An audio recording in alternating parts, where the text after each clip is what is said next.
All right. What's up, peeps? Welcome in. Welcome into the Great Nimbus Debates podcast, where we debate all things Dragon Ball up in here. So, hope you guys enjoy, and let's get into it.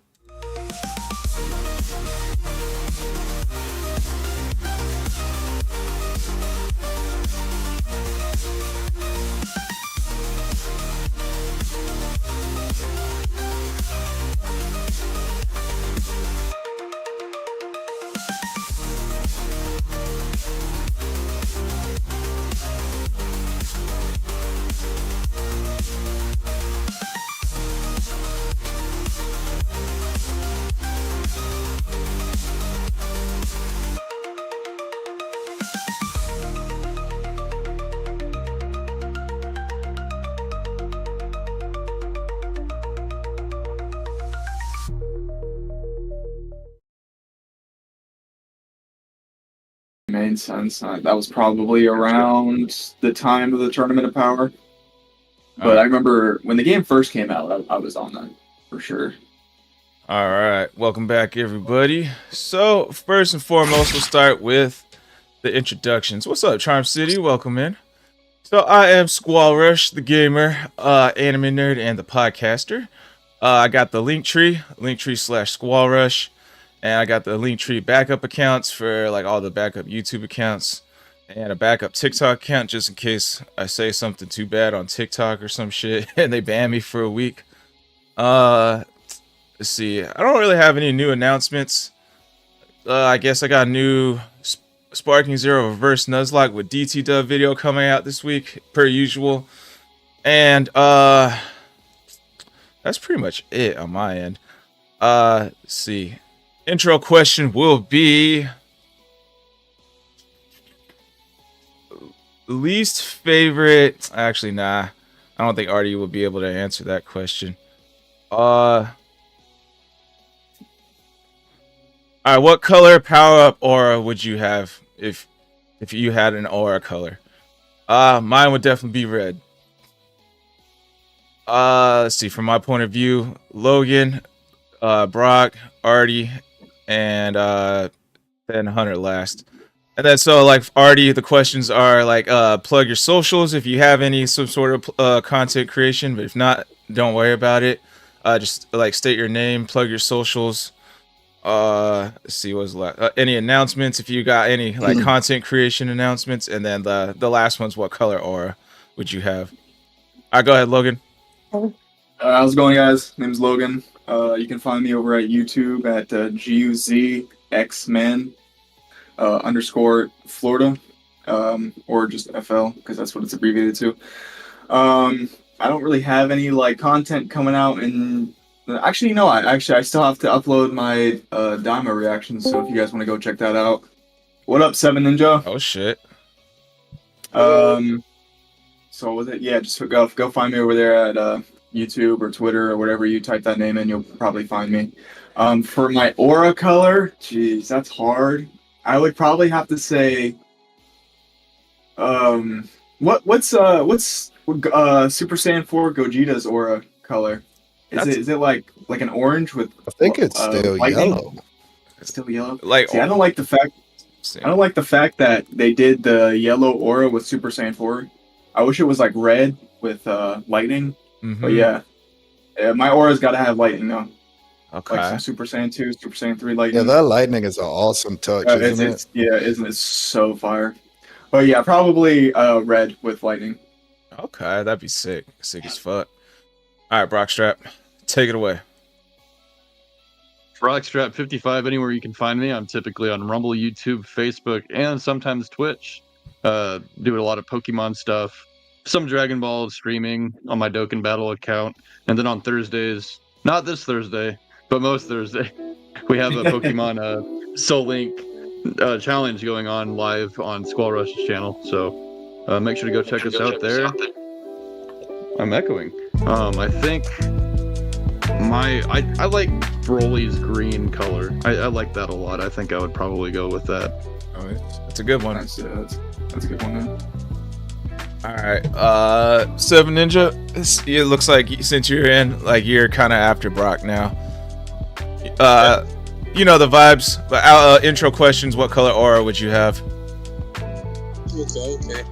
Well, hey guys, it's 7Ninja7. You can find me at GameJoe, MeWe, and Rumble. Should lead you all back to my Rumble channel. I'm a ninja connoisseur, anime connoisseur, that kind of stuff. You'll usually find me doing stuff like that. Regardless, aura color. For you guys too.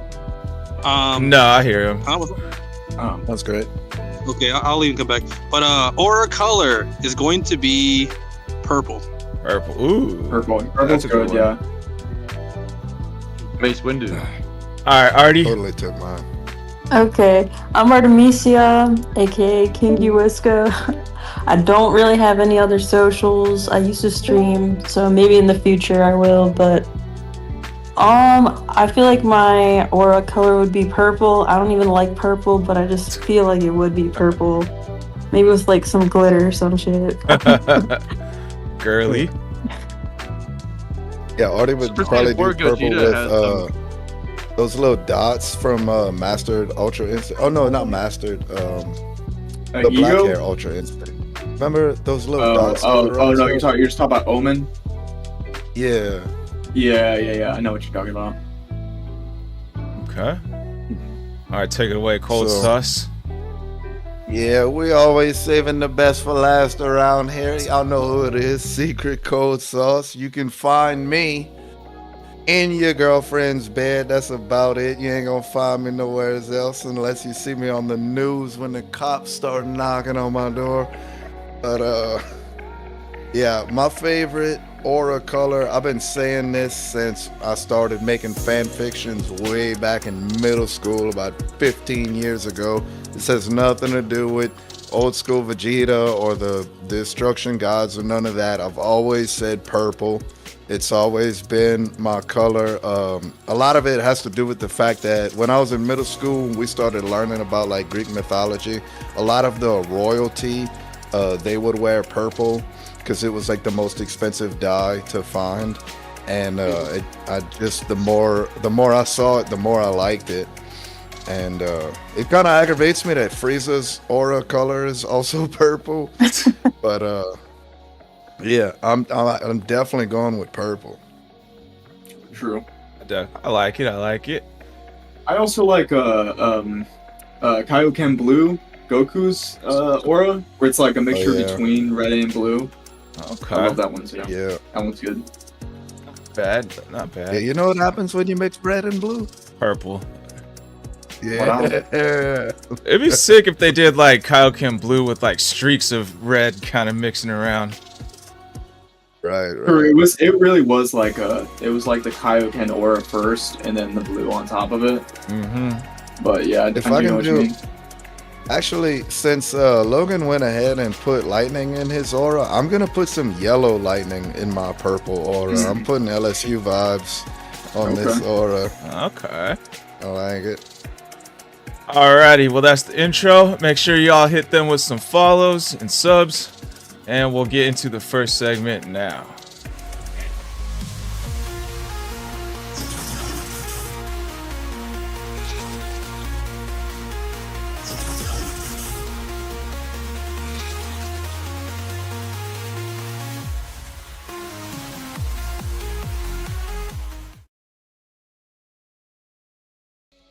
Yeah, Philly, but I lived in Michigan most of my life, and now I'm in Texas. Oh, word. Alright. I've been in the same city all 23 years of my life, so that's what it is. Florida, baby. Alright, welcome back, everyone. So, this topic, I asked you guys if we went over it before, and you guys said we did, but I don't think we did. This one I've been saving for Artie. What is the worst L of the Cell Saga? Since Hunter went last, he'll go first this time. And like, if you guys know the Cell Saga, it was full of blunder after blunder, like idiocracy after idiocracy. So we'll go around around the table, and everyone give their what they think is the worst L of the Cell Saga. And start with Hunter first this time. All right, so just a clarification, when you say Cell Saga, we're not including like the Android arc and stuff right before. Let's see. Yeah, you could include the Android Saga right Yeah, before. that I counts. kind of count it all together. Okay. So, like, right quick, if we are gonna include that, Yamcha versus Dr. Gero was extremely pitiful. But I absolutely love watching the beatdown between Super Vegeta and Semi-Perfect Cell. I mean, he absolutely humiliated him. And then the last quick shout out is Android 19, that fat fuck, versus Vegeta. Wait, no. L as in like, you know, like Vegeta Like a lot. allowing Cell to become perfect. I'm glad you brought that up. Something like the idiocracy of the Android and Cell saga. You know. So dumbest moment. Yeah. What was the dumbest moment? Okay, easily the dumbest moment was, and I don't give a fuck what none of y'all say. I know this is gonna hurt Squall the most, you poor little heart. But Goku giving Cell the fucking sensu bean against his 11-year-old son. Yeah, that shit was dumb all the way around. Morally dumb, physically dumb, strategically dumb. There was nothing about that was like, yeah, I can see it. I can see it. It was just stupid all the way around. Okay. All right, Artemisia, what do you got? I feel like this is a basic answer, but like that Mr. Satan bullshit and like his little crew, that shit was just dumb. Every time they came on screen, I'm like, these bitches again. They just wasted so much time messing with Cell. That's like my Like with the camera crew, like when they showed up yes. to the Cell guy. Yes. I was getting tired of seeing them, to be honest. All right, Seven Ninja, what do you got? I mean, listen. When pride gets in the way, pride gets in the way, and his name is Vegeta. All right. When he got dog walked by Cell after letting him get, what was it, 18? Mm-hmm. That has got to be the worst. That's worse than Krillin failing. Okay, that's worse than Krillin failing. Okay, that's worse because he. Yeah, I can justify Krillin's. At least he wasn't absorbed at that point. But Vegeta, let you get your power. Like, come on now. That's the dumbest thing. His name is Vegeta, and he's prideful. Okay. All right, Brock.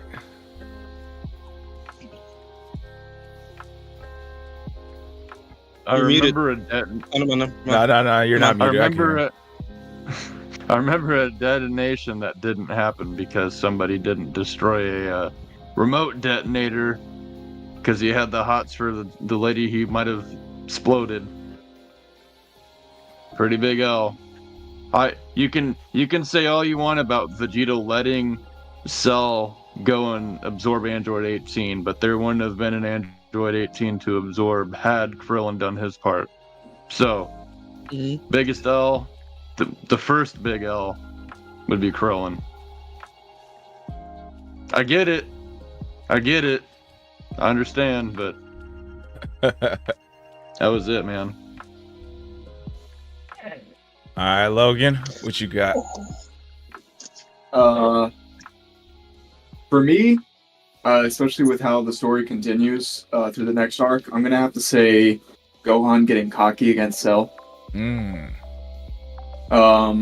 My reasons being,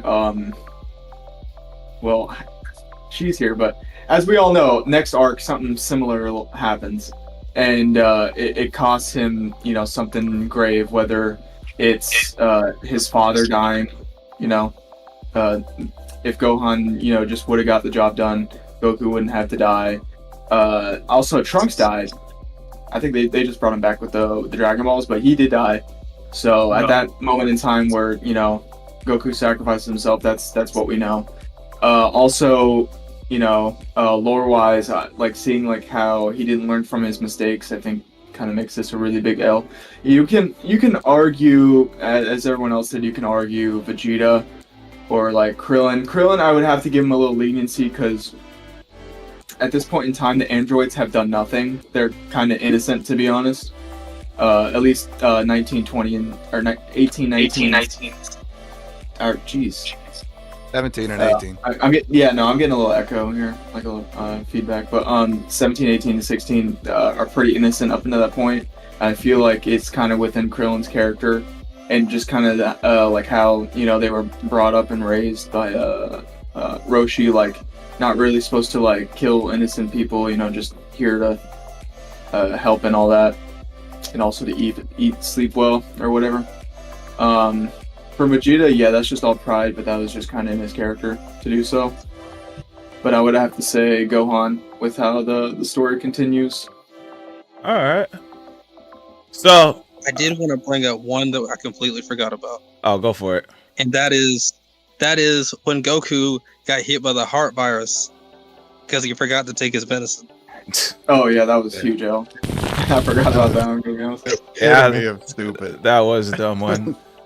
Yeah, they were like great you flavor. said, Vegeta's name is Pride. Goku's name is fucking retard. That was fucking stupid. Yeah. I think I read online that he can only take the medicine once it hits him, but he should have definitely had it with him at all times just in case. So that was dumb. Yeah, like if he knew what was gonna happen. I mean, like he's obviously kind of forgetful. Like we've seen this, but like, come on, guy. Come on, my man. So my biggest one, I'm gonna have to agree with Brock. I did a full-on video about this on YouTube and Rumble. At Krillin being so down bad for Android 18, he destroyed the remote. Bro was the biggest SIMP I've ever seen, bro, for this. Like, first of all, there was a filler arc before this for the Garlic Jr. arc where he actually dated Marin. Like, he had another baddie. Like, there's no way he didn't. He was like that down bad for a chick that he had to freaking like just destroy the remote, And let's say if you take the filler arc even out, all right, fine. Like, why destroy the remote? Like hold on to that damn thing just in case. Like if shit hits the fan, don't destroy the damn thing. Like fine, like let her live, but just hold on to it. Be smart about it. And then on top of that, we got Dragon Balls, Like if he's really that desperate for a girlfriend, like Bulma wanted in the first Dragon Ball season, she wanted the Dragon Balls to wish for her boyfriend, and Yamcha wanted the Dragon Balls so he can talk to girls. Like Krillin can use the Dragon Balls to ask for a girlfriend, wish for some height or for some Riz. Any one of these, Like what why is he being such an idiot about this whole thing? And I had another reason, but it completely escaped my head. I think Brockstrap, you had something. I think he's talking to his Ninja. That was Ninja. Okay. Well, did we both have one? What? I wasn't one hit fire. Yeah, it was Brock. No, I definitely did. So it was. Okay. I don't think it was him being just down bad. It might have been the heaviness of actually taking life of an innocent. Because at that point, I'm not sure 18 had done anything evil yet. And oh, they didn't even mention it in Team 4-Star. Right. So like, I don't know if it was just him not wanting to take a life of a so far innocent person at the same time. Like, okay, he might have been down bad, right? But I think that was like a little column A, little column B. So just for it to be solely that, I think would be inaccurate. But I think Logan had something. Oh yeah, I would like to argue that the Senzu Bean did nothing, considering Cell already has regeneration and infinite energy by having both what the androids have and Piccolo's DNA. I mean, my brother in Christ, like he survived the instant transmission Kamehameha wave that blew up his top half. I don't think the Senzu Bean's gonna do anything. You could argue Zenkai boost, but that's not in there. So. Well, even with Piccolo's regeneration, he still loses stamina to that degree. But coupled with maybe the androids, I could see that argument. Or coupled with sand cells. Also, I think he also has Frieza DNA too. So considering like Frieza was able to survive being cut in half, planet Namek blowing up in his face, and space, I think that coupled with Piccolo's DNA, I think he's gonna have some nasty like durability / regeneration. Hunter, I think Right. you had Well, I something. mean, we've seen that. Yeah, no, I was gonna just like let it. I was just gonna let it ride whenever it was just Brockstrap saying it, but when two people brought that up, I'm willing to challenge it because I don't think it was as dumb as y'all are making it out to be perfectly honest. All right. I mean, for one, we're all fighters here in this show. The Z Warriors, that's what they are. They're warriors, and you know, other than what Brockstrap said about they haven't actually killed anyone yet. They haven't like really done anything. So yeah, Krillin kind of would have been taking an innocent life, but also even though that happened before Vegeta whooped up on Semi-Perfect Cell, like we didn't exactly have any reason to believe that Cell would have been this undefeatable thing whenever we've always defeated undefeatable things. So, on that him note, not blowing up 18, it's like why? It goes back to what Brock was saying. Why would I kill this innocent person just because we might lose a fight whenever we've always almost lost our fights? when did we know that Cell was absorbing people at the time the detonation was made? Cell was. I think so. He had absorbed a bunch of people to become So Imperfect knowing- Cell, and he had absorbed Android 17 already. So knowing that he already absorbed one with that power increase from that point, knowing that the second one would be about just as much, if we were to follow that line of logic, then it becomes kind of that train problem, right? Do we switch the track for 4 people, or do we switch the track for 1 people? You would think the one, even though it sucks, like the one person is still only one person versus 4. So with the logic that we have a detonation, right? We're going to assume Cell becomes that much stronger, and eventually all the potential in the world to have all humanity wiped out. If you could stop it right there with one press of the button, I think that's not necessarily the worst choice to make. Well, and I can counter that as well. And Logan backed me up on this. We can sense Cell's energy. We all remember Vegeta freaking out when Cell started powering up because he could sense it. Krillin can also sense energy, and Vegeta had already come out of the time chamber. So there's no reason for me to believe that Krillin wasn't able to sense Vegeta and sense Cell and go, oh yeah, we fucking got this. Before that I remote guess that was argument destroyed. could be made. You're right. I won't dispute that. Hold on. You're talking about Vegeta here. Krillin does not trust Vegeta. Yet. Trunks was almost as strong as Vegeta, and Vegeta admitted that.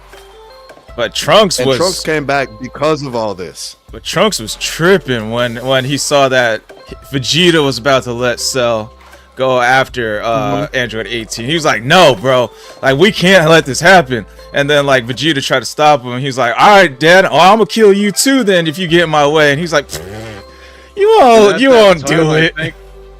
And they got blasted. The remote was already destroyed. All right. I got a question for Artie. Artie, you since you've seen the Cell Saga just recently, do you remember all of Krillin's flashbacks he was having when he was about to destroy the remote?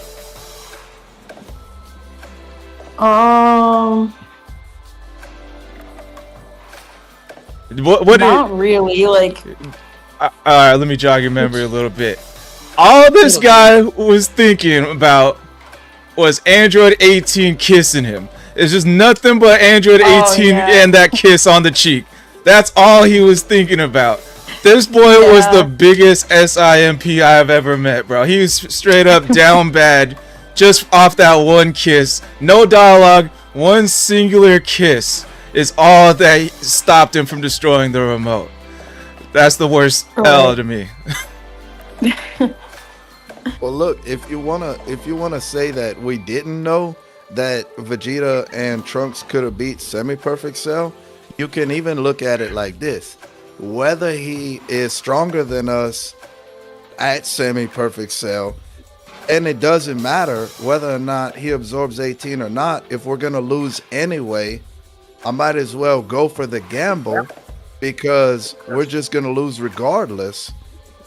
Or I might get a fine bitch who likes me for who I am and digs short dudes. All right, I got a question for you, then, Hunter. You remember all those memes and videos on TikTok and Instagram? PS5 or this girl? PS5 or me? And everyone was picking the PS5 over the girl. And they're retarded. I was picking the girls every time. Every one of them girls. I was picking meth heads for those challenges. All right. If you pick, but okay. I mean, to be fair, the girls aren't like solar system busters. You know what I'm saying? With Yeah. energy. Doesn't Like, matter. we're That's- out there trying to find look. that guy. The fight is gonna last about 30 episodes, okay? Krillin could have been banging that bitch for about 4 rounds before the earth would have blown up. Alright? I think he made the right choice. So, let me get this straight. Okay, I'll kind of give you a pass on the girl over the PS5, but you're seriously choosing the fate of the world over Android 18? It's like the fate of the world. Absolutely. This is Hunter, bro. We're talking about. Man, it's like the fate of the Give world. a Though, fuck is about also- the world? It wasn't only in Krillin's hands. It was also in Vegeta's and Goku's and Gohan's. So I think with Krillin obviously like being like quite a good person, seeing that he's able to. Has he ever been able to ride Nimbus? No, I don't think he could Really? ride the Nimbus. At the beginning, at least, he I wasn't didn't able Dragon to. Ball. okay. He was an asshole in Dragon Ball. Yeah. Yeah, At the beginning, anyway. but he also was like 11 years old, so it is what it Yeah, is. who wasn't an asshole back then? Exactly. He's- But Krillin for the most part is a good person, and I think with the androids are innocent at this point in time. That you can't just take innocent life, and also the fact that it's not only in his hands. I think what he did was the right thing to do morally. Was it objectively? That's debatable, but I think it was also more in the lines of Vegeta and Trunks' hand at that point in time. It's obviously you could say, okay, if he destroyed the remote, there would be no android to do that. But at the same time, it could also be, okay, he destroyed the remote and Vegeta and Trunks killed fucking Cell. So All right, I'll take your guys as he was a good person. That's why he didn't I mean, take her shit. out. If a girl like Android 18 came walking around, and some guy said, "Yeah, I implanted a bomb into her," get that shit out of here. You know what I'm saying? Yeah, I mean, I agree with you guys. He's a good guy, but at least don't destroy the remote. Then that point still stands to me. Yeah, no, I still would have kept it because, obviously, if I'm hearing about these androids and how they took over the world and shit, 10 years down the line, I'd probably keep the remote on me just for safekeeping. Yeah, to me that was I don't think he had a keep, choice. at least keep the I don't remote. think he had a choice at that moment. Oh, go ahead, Seven Ninja. I don't think he had a choice in that moment. Think about it. Let's say he decided to keep the remote. Android 18 could have just killed him right there. So it was either he presses it or he destroys it. Well, Because- wasn't Yeah, she and he hiding? got a wedding wasn't ring she out of it. hiding from Cell? Yes. She was hiding, but when you come out with a remote and you're pointing it at 18, she's already I mean, afraid. don't point it at She me. knew what the remote was. She recognized Yeah. the remote instantly. Why else would he have a And remote? Cell couldn't sense 18's energy. None of us could sense 18's energy. So that's why he was looking for her and shit. So they could have just took off and found somewhere to go bang for the next 30 episodes while everybody's getting their ass kicked. I'm more laughing at the fact. They would have went out with a big bang. Oh my god. I'm more laughing at the fact Hunter said none of us could sense Android 18. Like we're part of the Z Warriors or something. Dude, we were there.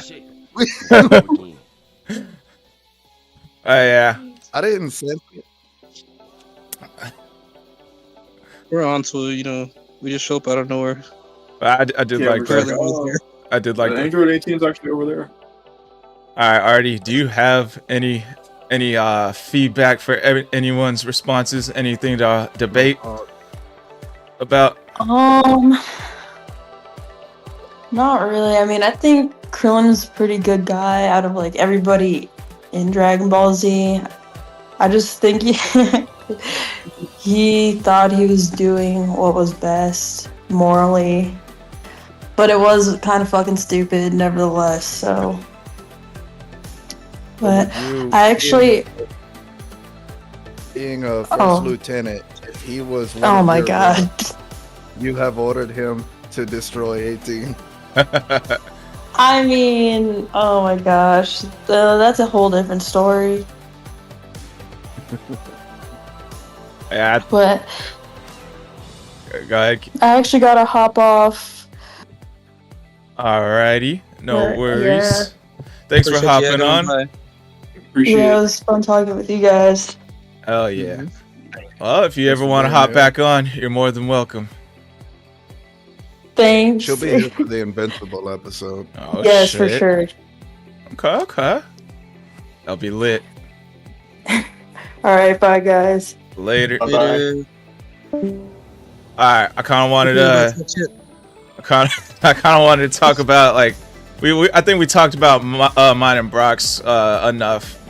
Let's go move on to let's see. We can move on to Logan's one. I think Logan's was Gohan being too cocky once he hit Super Saiyan 2. Yeah.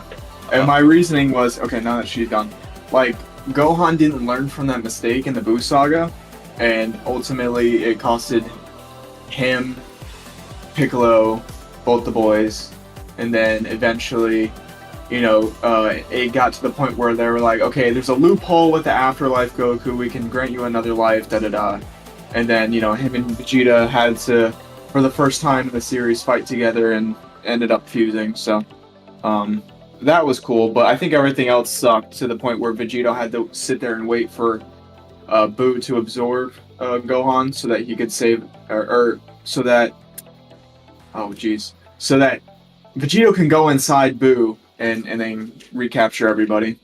But yeah, I think Gohan fumbled. Okay.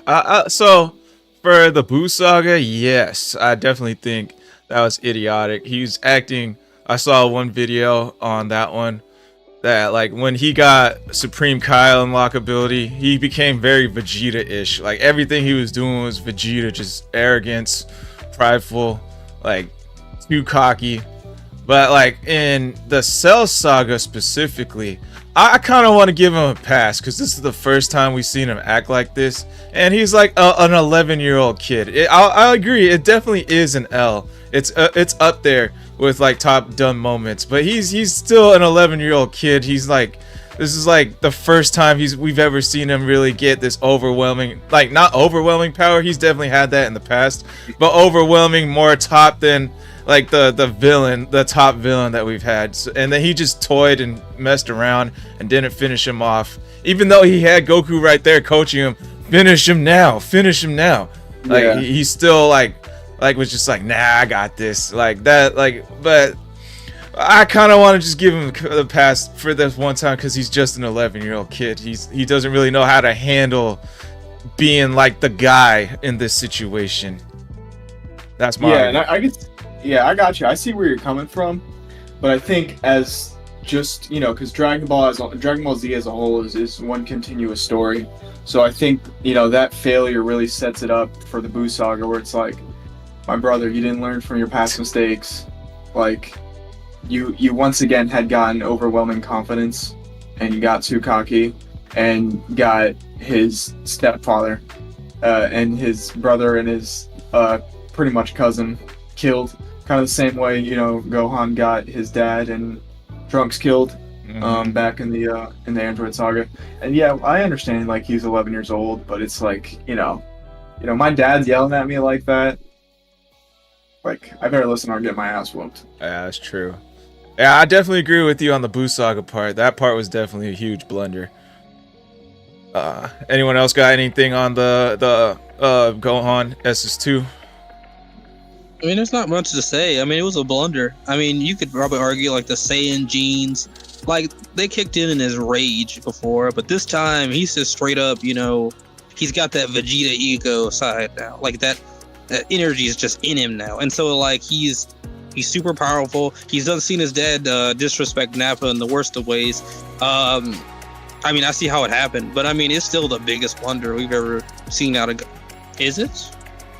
Out of Gohan? Absolutely not.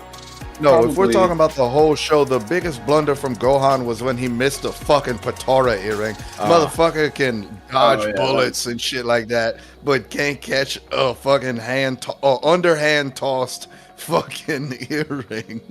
Is that when he said his eyesight's bad?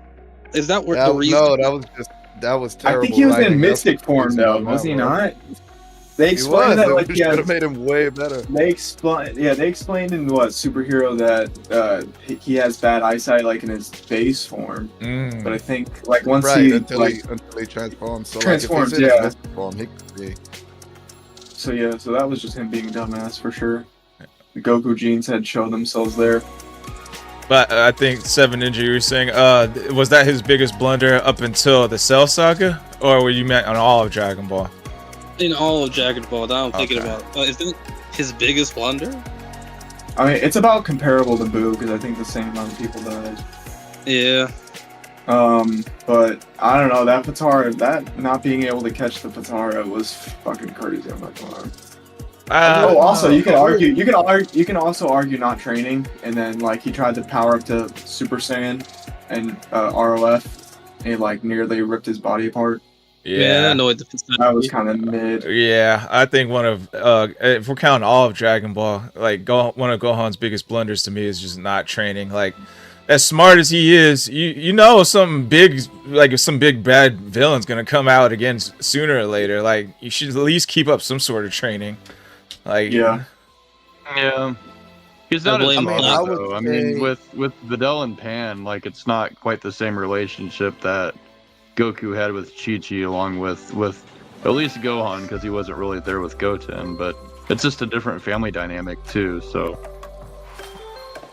yeah. Unless I would say to Logan's point that the Gohan and the Boo Saga being overconfident was more of a blunder, because in the Cell Saga this was his first time, so you could say he fucked up and maybe he learned his lesson. But then when we come to the Boo Saga, we find out he did not learn his fucking lesson. Like he's been in this experience and he still did the same mistake. Yeah, I would say that would be a big I agree. blunder. I think the Boo Saga was a worse blunder. I just said that they're comparable. That's why when our last debate thing, I said not like the last podcast, but the last thing, I was like, that's why I had said Gohan in the Cell Saga, because it makes that moment in the Boo Saga much more like important, because Gohan didn't learn from his mistakes. So it would be like one thing if he blundered it up, in the Boo Saga, and then like one tap Cell once he turned Super Saiyan 2, that would be like, like a completely different thing. But because he made the same mistake twice, and then Goku had to come save the day. Yeah, I mean, it goes back to the mixed Saiyans being like penises. He busted prematurely. He busted prematurely. He just stayed in one position and just went till he finished. He didn't switch positions to get more performance out of it. He just kept where he was comfortable, and he paid the price. He couldn't satisfy the audience. We're gonna get banned. We're gonna get banned. It's Blunts. What if mixed Saiyan's powers are like a penis? Yeah. He's been smoking a lot. right. All right. Let's move on to Hunter's blunder, the sensu bean to Cell. Who wants to go first on rebuttaling to that? Oh, I already had made my point earlier. Okay. Okay. It's just he throws a sensu bean to a target. Like, you guys aren't winning the fight. You know, it's like, why would you, even if it's a small bump, why would you give him some kind of refreshment? It just doesn't really make sense. Is it as great as Gohan getting too cocky? No, but it is a question to have. Like, why would you do that? I'd argue to bring the most out of Gohan, seeing that Super Saiyan 1 Goku wasn't really able to keep all with Cell.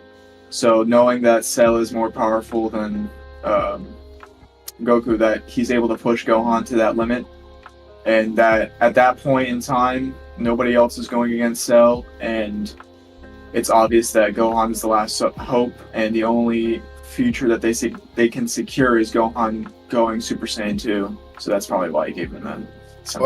But which is a gamble. We didn't know he was gonna go Super Saiyan 2. Goku bet all of that on a guy that doesn't even like to fight. Yeah, because Goku knew. Yeah, it wasn't a gamble. We didn't know. We didn't. Yeah, but he knew. did. But that doesn't mean he knew. Oh, he didn't see him go Super Saiyan 2 ever. He can lead a horse to water. Yeah. He knew. He led that horse to water. You know, he gave Cell the sensu bean, and thank God that horse drank. But he drank himself to death because Goku still had to come in and. The thing about tests, though, right? You're gonna test a younger person. You're gonna test a rookie, right? You would always have someone who can handle the situation should it go out of line. And the thing is that we didn't know if Goku could handle it. Like, there was nothing specifically that stated he could handle it. So in that scenario, Gohan's, thinking he's like super powerful and all that, and then he ends up losing. No, I'm going too far. Gohan, we don't know if Gohan has Super Saiyan 2. Like, he could have ended up dying in that moment. Cell could have been more merciless. We don't know what was going to happen. So having a person like Goku, who should be up that high, but we don't know, it was a dumb decision. Because again, you're talking about putting a rookie.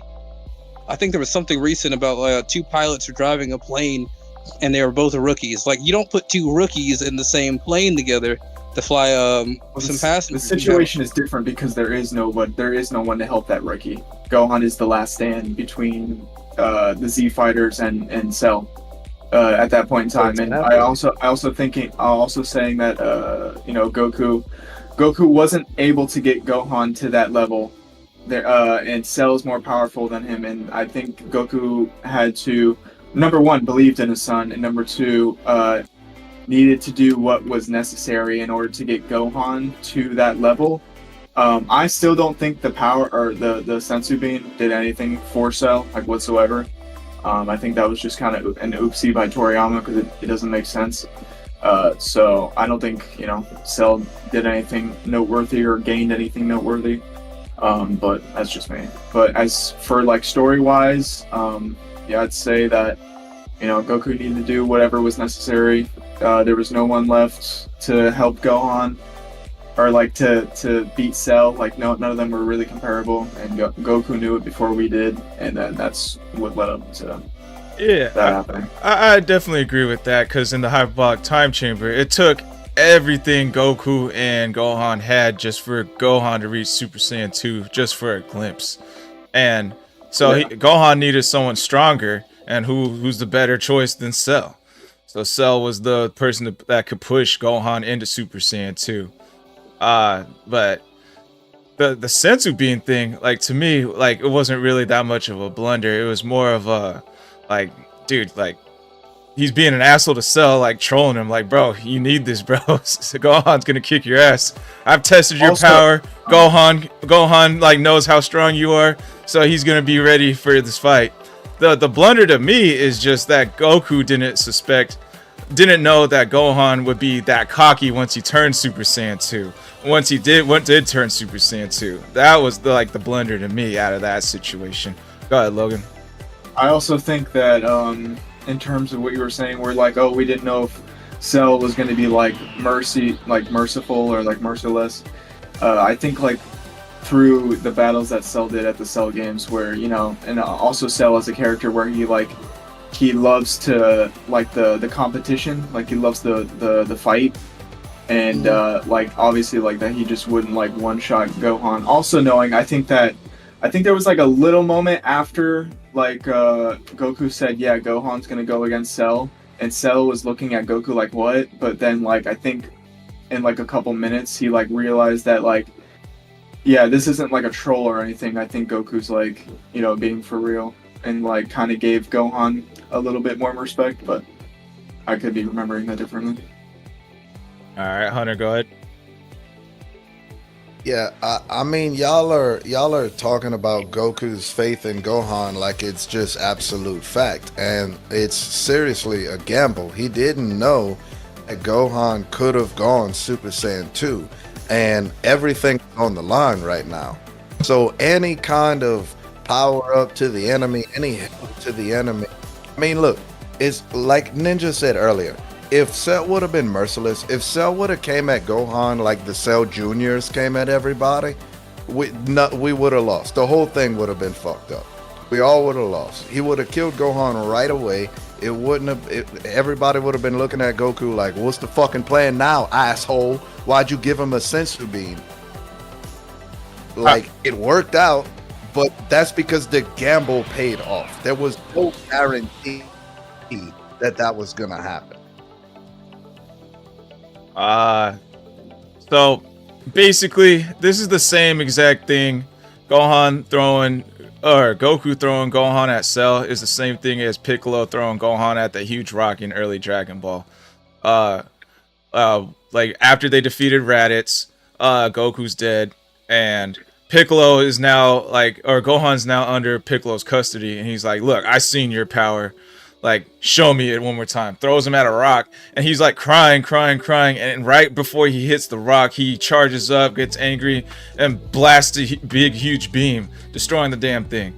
Cell is the big, huge rock that he's flying towards. It's gonna come out. That power is that anger, that power. Yeah, bro. It's also like when father throws his son into the pool. Gohan would have died against that rock. Hang on. There's a couple people. Logan first, then Hunter. Oh, I said it's just like when a father throws his son in the pool, like when he doesn't know how to swim. It's just that little parental shove that they give. I agree with that. To get the job done. All right, go ahead. Or a good quick example. Like when I was learning how to ride a bike, my dad was like, "Oh yeah, I'm right behind you," and then he wasn't. And then, like, cause I thought he was. That's how I was able to keep my balance and shit. So, go ahead, Hunter. I completely forgot, honestly. Oh no, I didn't. Fucking Gohan splattering to death against that rock didn't put the Earth in danger. Nothing was threatening the Earth. That was just Piccolo seeing whether or not this was gonna be a waste of his time. If Gohan can't tap into his power, if it's just a random thing, then there's no reason for him to have it. If he can, okay, let's do something. But there's no threat, there's no fucking, like, we knew the Saiyans were coming and shit, but it's not like it mattered whether or not Gohan was gonna live or die from that. That was never like put all your chips on this. Seven Ninja, did you have something? I think you were responding earlier. Go ahead. What I was saying is, it's like what you just said about the father giving his son a small push. That is closer to what Piccolo did with Gohan than Goku sending Gohan to fight Cell. Like, at the end of the day, Vegeta was still a thing. I mean, maybe get Vegeta and Goku in the hyperbolic time chamber. They train enough to get Super Saiyan 2, and then after that, we see Vegeta pushing Gohan, because I can certainly tell you Vegeta will push Gohan. He expects to see that kind of power out of him. I can certainly see it happening. But the thing is, when the fate of the world's on the line, you don't send in a rookie just because objectively he might have seen a specific power coming out of Gohan. At the end of the day, every time we see Gohan go into some kind of high power, at least in the early Dragon Ball Z, it was always in a matter of rage. And the problem is, until something like that happens, which isn't guaranteed, because he could have just broke down, had a mental breakdown, and just went down right then and there. He could have been super scared. We've seen that before with Gohan. And then he was also being incapacitated. What's up? We saw it while he was fighting. So he was crying to his dad. Why are you doing this to me? No, he wasn't. Everything that we saw out of Gohan said that this is a gamble we should not be taking. Again, if you're going to go with the idea of the father giving you the son a push, the father's always there, able to fix the problem should a problem happen. But if your father in this scenario cannot save the planet, if you fail, then it is the father's dumb decision. All right, go ahead, Logan. I think you had something next. Oh yeah. So I'd like to say that Vegeta was more than welcome to step up to the plate if at this point in time, especially against Cell, and he didn't, and so then Goku then elected Gohan to do it, and as well as with I think that if your father, I don't even know how to put this into perspective. It's like the same scenario, right? You going against Cell, and your dad understands that you have the power capable. You are the only person in that group, and on the Earth even, to have the power to capable to defeat Cell. That he would probably give him the senzu bean to motivate you at that time. Because obviously I don't think the senzu bean did anything. So I think it was more of a motivational thing. So yeah. Yeah, I agree with your father pushing you a little bit, because like he even pep talked him a little bit. He was like, look Gohan, like you saw like my power, I was going full out, and you saw his power, like did that feel like anything you couldn't handle? And he was like, no. And so he was just like, look, you got this, you go in there and take him out. Like it's like this dude's obviously bigger, but it's like comparable to like a wrestling match or something. Like your son's go out to have his wrestling match and he's scared, but your son's way better than this guy, and you're just like, bro, just go in there, you got this.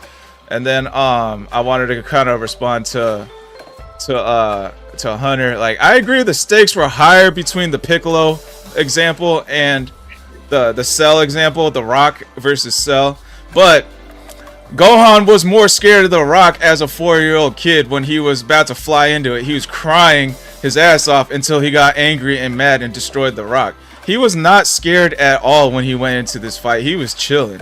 Like he was ready to go. And he was not scared when Gohan was like he's not scared for his dad when he was fighting Cell. He was more scared for Cell. Like he had this whole pep talk. Not pep talk, he had this whole like monologue with Cell about like his past experiences of when he's let his anger go, and he was like, Cell, I will destroy you if you make me mad, so please don't make me mad. Let's stop this fighting before it's too late, before I let go of all this. Alright, I think Hunter next, then Logan. Alright, I'm gonna go back to Ninja's plane analogy. Okay, Squall Rush, you hit it big, you hit the lottery, and you are planning a trip on a private jet, and the only route that you can take passes through the Bermuda Triangle. At the same time, me, Ninja, and Logan all go to flight school together and graduate together. On one of these private jets, the pilots are me and Ninja. On the other private jet, it's Logan and the world's best pilot. Which jet are you getting on? Your guys' one. You just saying that so you He's a can lost cause. fucking... He's Yeah, a lost cause. he just lost it.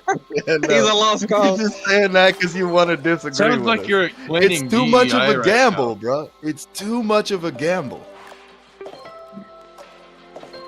Yeah, my skill's not adequate enough, bro. I don't know. I see Super Saiyan 2 as the plane the pilots as Logan and the best pilot.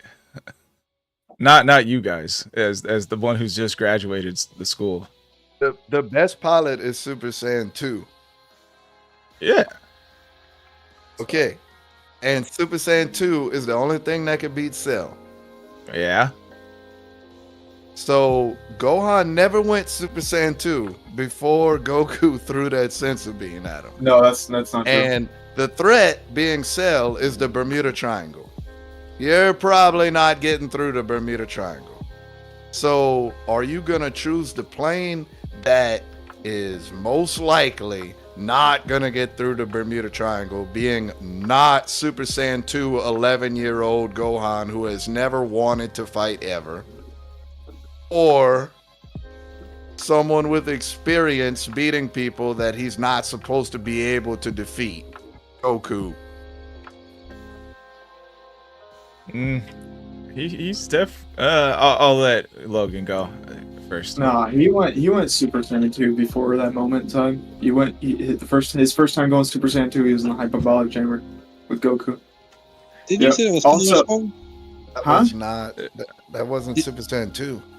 Yeah, Did you what? say that was Pillar Skull? It was filler.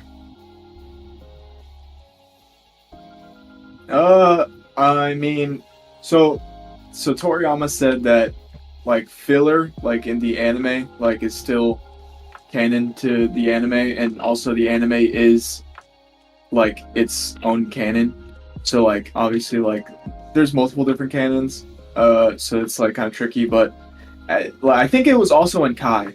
It also happened in Kai. So if Kai's like new canon, like we don't even want to count Z anymore, then it's still canon. Yeah, I'm but still at the counting same- it. But at the same time, it goes. I'm going back to this the Saiyan thing. The whole reason why Piccolo was training Gohan was because they knew that he would be a decent help to the threat of the Saiyans coming down. So like, if Gohan wasn't there during that battle, like the Z fighters would be probably dead, all of them. Piccolo, like I think Gohan did a lot in that battle. So I think there was like a lot of importance on Piccolo throwing him against the rock to show him that like, hey, you can do this kind of thing. And that goes back to that parental shove. Did Piccolo expect Gohan to beat him by himself? No, it was two people. No, it's not. It's not. Exactly. It's not mutually exclusive. But what I'm saying is, he saw potential in Gohan, and so he trained him so he could get to that potential so that he could be a help. Goku saw potential in Gohan, he trained him in the hyperbolic time chamber, and then we come out against this threat, and Goku puts all his chips on Gohan because he saw potential. The only time we ever saw Gohan do, it wasn't even a full Super Saiyan transformation. In the hyperbolic time chamber, we saw him like getting blonde hair and it was rising and he couldn't hold it. Then after they got out, we saw them just hanging out as Super Saiyan. But as far as what we saw in the hyperbolic time chamber, never did Gohan go Super Saiyan 2. The only time he ever did that was during the Cell fight. That was the very first time anyone has ever gone Super Saiyan 2 in the history of the Saiyans. No, that's just not true. Like he went Super Saiyan 2 and because it was a flashback in Goku's inner monologue saying that he did go Super Saiyan 2. I think that's just a little disingenuous. And like there's like lightning around him when he went a flash of Super Saiyan 2 in the hyperbolic time chamber. And you could see his hair, like clearly. At Super Saiyan 2, it's more spiky. It's not even like ultra. It's not even like it wouldn't be like a super Vegeta kind of thing. Like because he didn't get more buff or anything like that. Was the hair still longer at that point? No, he cut it No. at that point. Gohan's hair? He when he first went Super Saiyan, like for the first time, his hair was long. But like after that, they were like, "Yeah, we need to cut your hair." And then like everything after that first Super Saiyan transformation was him in short hair. So him turning Super Saiyan 2 for the first time was shorter hair. And it had the lightning and all the earmarks of Super Saiyan 2. Yep. Okay. I can't quite remember that one, but I'll take your word for it. Yeah, cause I've even seen it in, like on YouTube videos, and like everybody in the comments was like, "Yo, he just turned Super Saiyan 2 for a flash there," and everyone's just like, "Oh shit, he did! What the fuck?" I feel like I had something else to go, but we kind of went off the rails a little bit. I kind of forgot. All right, let's go ahead. Yeah. We can respond to Seven Ninjas top, like his one now. Vegeta's blunder. Letting Cell absorb 18. Who wants to respond first to that? Okay, I'll go. Like, I definitely think that's my top two. It was tied for me between like that one and Krillin at first before I did the whole video. Like the only thing that kind of stops me is like Krillin is what 20 something, 30 something years old now. Like I remember being down bad like when I was Krillin. We've all been a teenager once, but Krillin is a full-grown adult now, so he doesn't get the pass from me. Like Vegeta, that one was pretty bad. It's just if it wasn't for Krillin's age being that down bad, I can't give him the pass. Definitely Vegeta is number 2 right behind Krillin's blunder. Yeah, it's pretty bad. I don't know, man. I feel like if I was in Vegeta's shoes, if I was fucking slaughtering somebody, and then they was like, dude, if you just let me do this one fucking thing, you wouldn't stand a chance. I would challenge the fuck out of that. I would definitely, like, okay, perfect example. When I used to backyard box at my buddy's house, you know how many motherfuckers used to come over there and be like, if we wasn't wearing gloves, I'd be whooping you. Yeah, fucking right. Like, you're gonna be any different after you take off. Like, you're some different person suddenly because you dropped fucking 16 ounces of padding on your hands. No, take them off. Go ahead. I'll leave mine on. I don't give a fuck. That's the mindset Vegeta was on. I could see that. Like, we don't know how strong Cell would have got, so maybe he would have been light work either way. So that's a decent argument. I'll kind of give it to you there. It's just the results really outshine the just how cocky Vegeta was to me. Yeah, I mean, you focus a lot on the results instead of on the actual actions, like the way you keep arguing how Goku giving him a sensu bean wasn't that bad of a thing when we don't even know that Super Saiyan 2 was an option. And even if it was, Cell just could have fucking one-shotted Gohan. He fucked the warm-up. Cell just had a warm-up. He didn't have to do none of that. Why would he give a fuck that Gohan was 11 years old? Cell was less than that. He's fucking. Oh wait, actually maybe he wasn't. But wasn't he You like can just 16 ask or Akira some Toriyama. shit? No, he was like wait. 9 to 12. Yeah, it took him a while to go from larva to imperfect. Wow, But still, bro, like- that was disrespectful. Yeah, what the fuck, Brock? Like, I'm not about to break out the candles and incense just for our podcast debate. Wait, what did Brock Strap say? What'd you say? Said ask Akira Toriyama. Oh my god, bro. Damn. A year and a day after his passing. Way too soon. Yeah, for real. Yeah. Oh, that reminds me. I need to go watch Diamond. Y'all want me to get off it? Are we ready to move on? It's getting close to that point. So yeah. We're gonna finish up with Seven Ninjas rebuttals. So yeah, I guess you can go ahead and like hop off and watch the last episode real quick. Sure. I'll be back in about 20 minutes. Alright. Brock Strat, I don't think we've heard much from you. What's your thoughts on the Vegeta one? Oh shoot, I don't know. I just it's the same thing as the Gohan one. He's just cocky. He's like, oh, of course I can beat you. Like, why wouldn't I be able to? I'm Vegeta. I'm the best. And then, oh, the consequence of my own action. I don't know. Like he could have just beat it. With what Hunter was saying earlier, with Krillin being able to gauge energy levels, like I could see that argument to where, okay, well Krillin's like, well, there's Vegeta, and if not Vegeta, then Trunks too. Like, okay, that pulled my argument apart a little bit. I'm like, so assuming that at least Trunks could pull off the second stage Cell, right? I don't know. Vegeta's blunder probably would have been the biggest. He kind of changed my mind on that a little bit. I still think Krillin messed up. Vegeta might have messed up a little bit more. Gohan I mean, yeah, nothing happened correctly.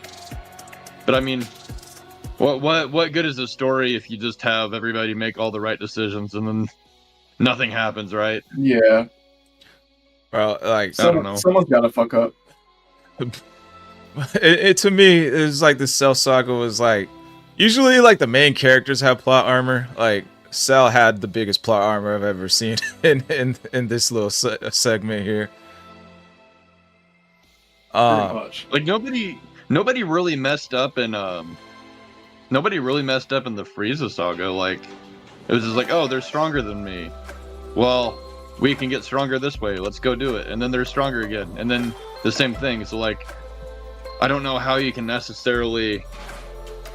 It's such a different saga compared to Frieza, where Frieza saga, you just have new enemy, right? Like all these just random.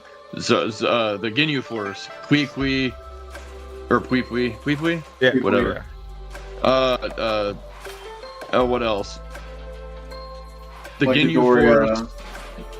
Yeah, Dodoria, Zarbon, like just all these random, all the Frieza soldiers and everything, and then Frieza himself, and then Frieza again, and again with his different forms. So like, it's such a different saga to where you have all these enemies that are progressively stronger, that you're getting stronger yourself, versus like, all right, well, we have these 4, 5, 6 like kind of characters that have all been this consistently the same, and then they all got to like come together somehow to get stronger, like the enemies, right? Like Cell absorbing. So like it's just a different like structure, I guess, to the story.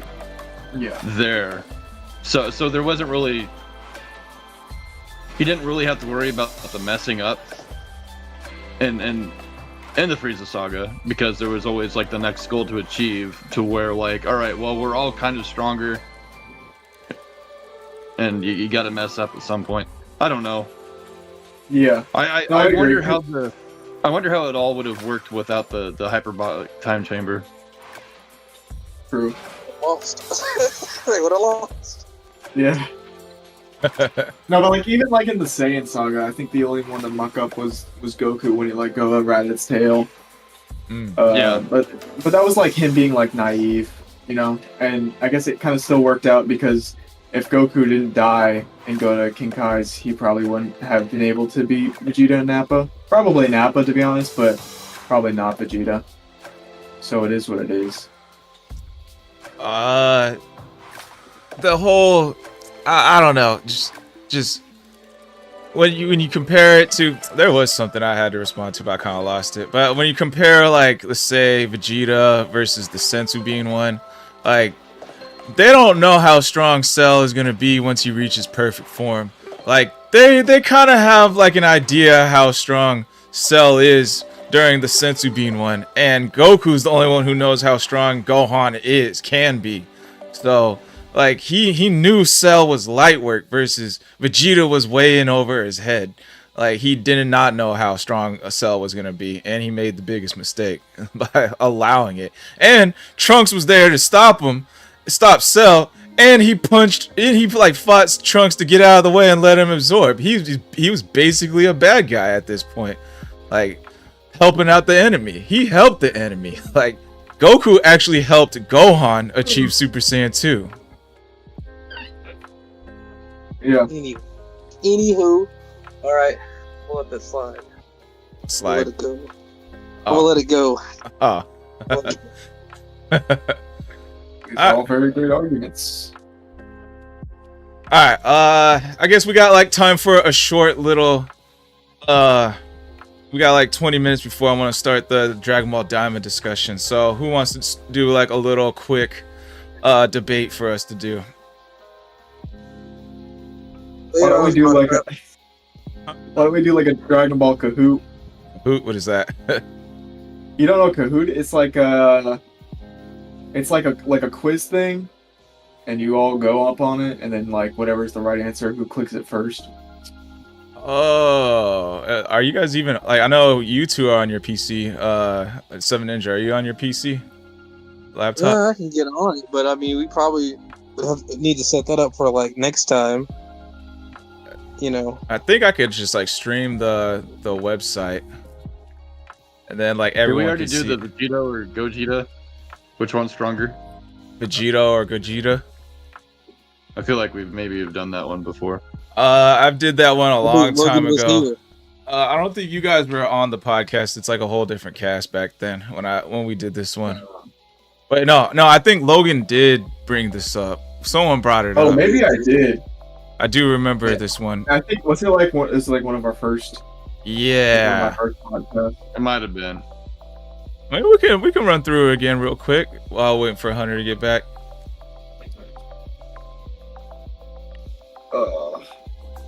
I mean, like, obviously, like, Blue Gogeta from Broly movie is going to be stronger than Blue Vegito, you know, during the Goku Black arc, but I think them side by side,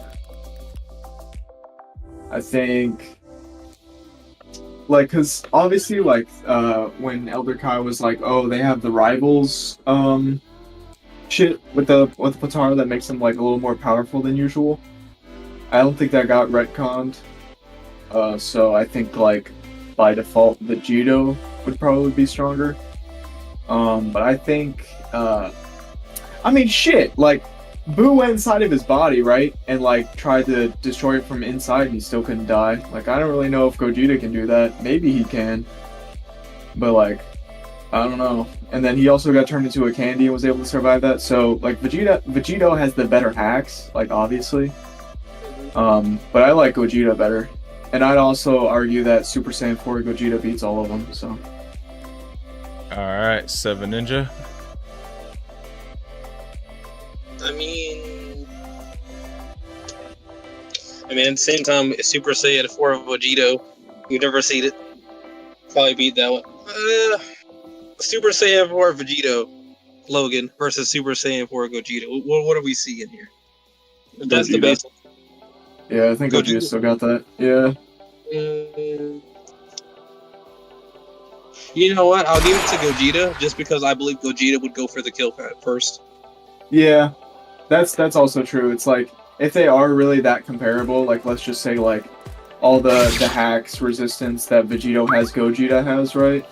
That, like, I think you could also just kind of do like a personality thing where it's like, yeah, Gogeta wants to kill you right here, right now, you know? Whereas Vegito kind of just wants to fight and play around. I mean, Super Gogeta is kind of playful, but like when he gets serious, you know? Yeah. Like obviously. So if it's like a death battle we're talking about, I think Gogeta would just go right for the kill. Oh, and maybe you could argue that his Soul Dust Breaker, because Vegito is a part Vegeta, and Vegeta obviously isn't pure enough to go into heaven. Like he's not even pure enough to, or like, does he go into hell, or is he just like, just kind of like dead? He said he wasn't quite sure how it happened. So we don't really have any confirmation, but he's obviously not in heaven. So it's kind of still along with my point. So you could probably argue that Soul Dust Breaker can do something against Vegito because Vegeta is like impure or like not pure, you know what I'm saying? So you could argue that. So it's kind of interesting how that would match up, to be honest. According to Isn't Google, he considered a separate person at the point? Hang on. Wait. I don't know who to go first. 7 Ninja first, then Brian. Ninja. Isn't Vegito and Gogeta considered a separate person at that point? Yes, but when they always refer to themselves, it's always I'm like Goku and Vegeta. Mm-hmm. I mean, unless like Gogeta's like I'm not Goku or Vegeta, but every time Vegito references himself, he's like, yeah, I am Goku and Vegeta. So it could probably work like that, where it's like the Potara is one person, or no, not the Metamaran dance is one person, but the Potara is like a fusion of like, it's like kind of two beings. Like they could pretty much use they them pronouns if they wanted to, and like that's the only way that's okay. Mm-hmm. All right, Brock, what you got for us? According to Google AI overview, because the internet is always right, it says Potara fusion is generally considered stronger than the fusion dance. Key points about the differences: power level requirement. The fusion dance requires users to have nearly identical, so they kind of have to, if one's stronger, they have to lower, right? Which Potara doesn't have that limitation. Potara is just the earring together, bam. And then one says duration, which I don't know if the duration is accurate, because I remember like they both have gone early before because of power exertion, right?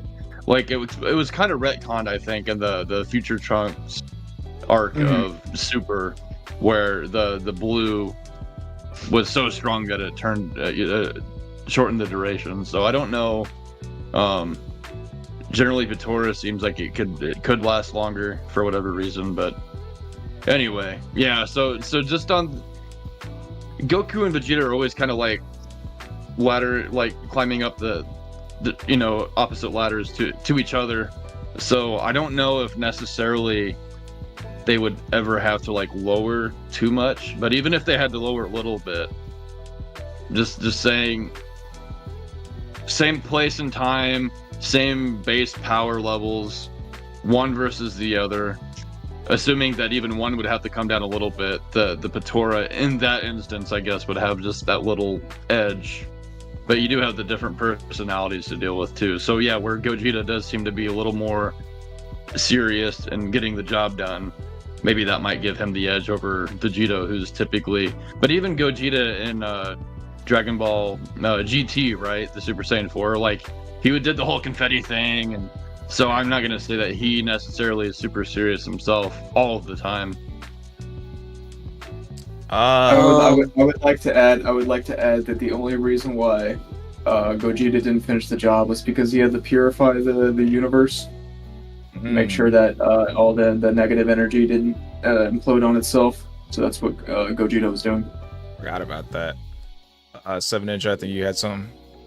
The question I was going to ask you guys is, in Dragon Ball, and I'm talking about Dragon Ball as a whole, is it a thing that if something's harder to get, therefore it is better?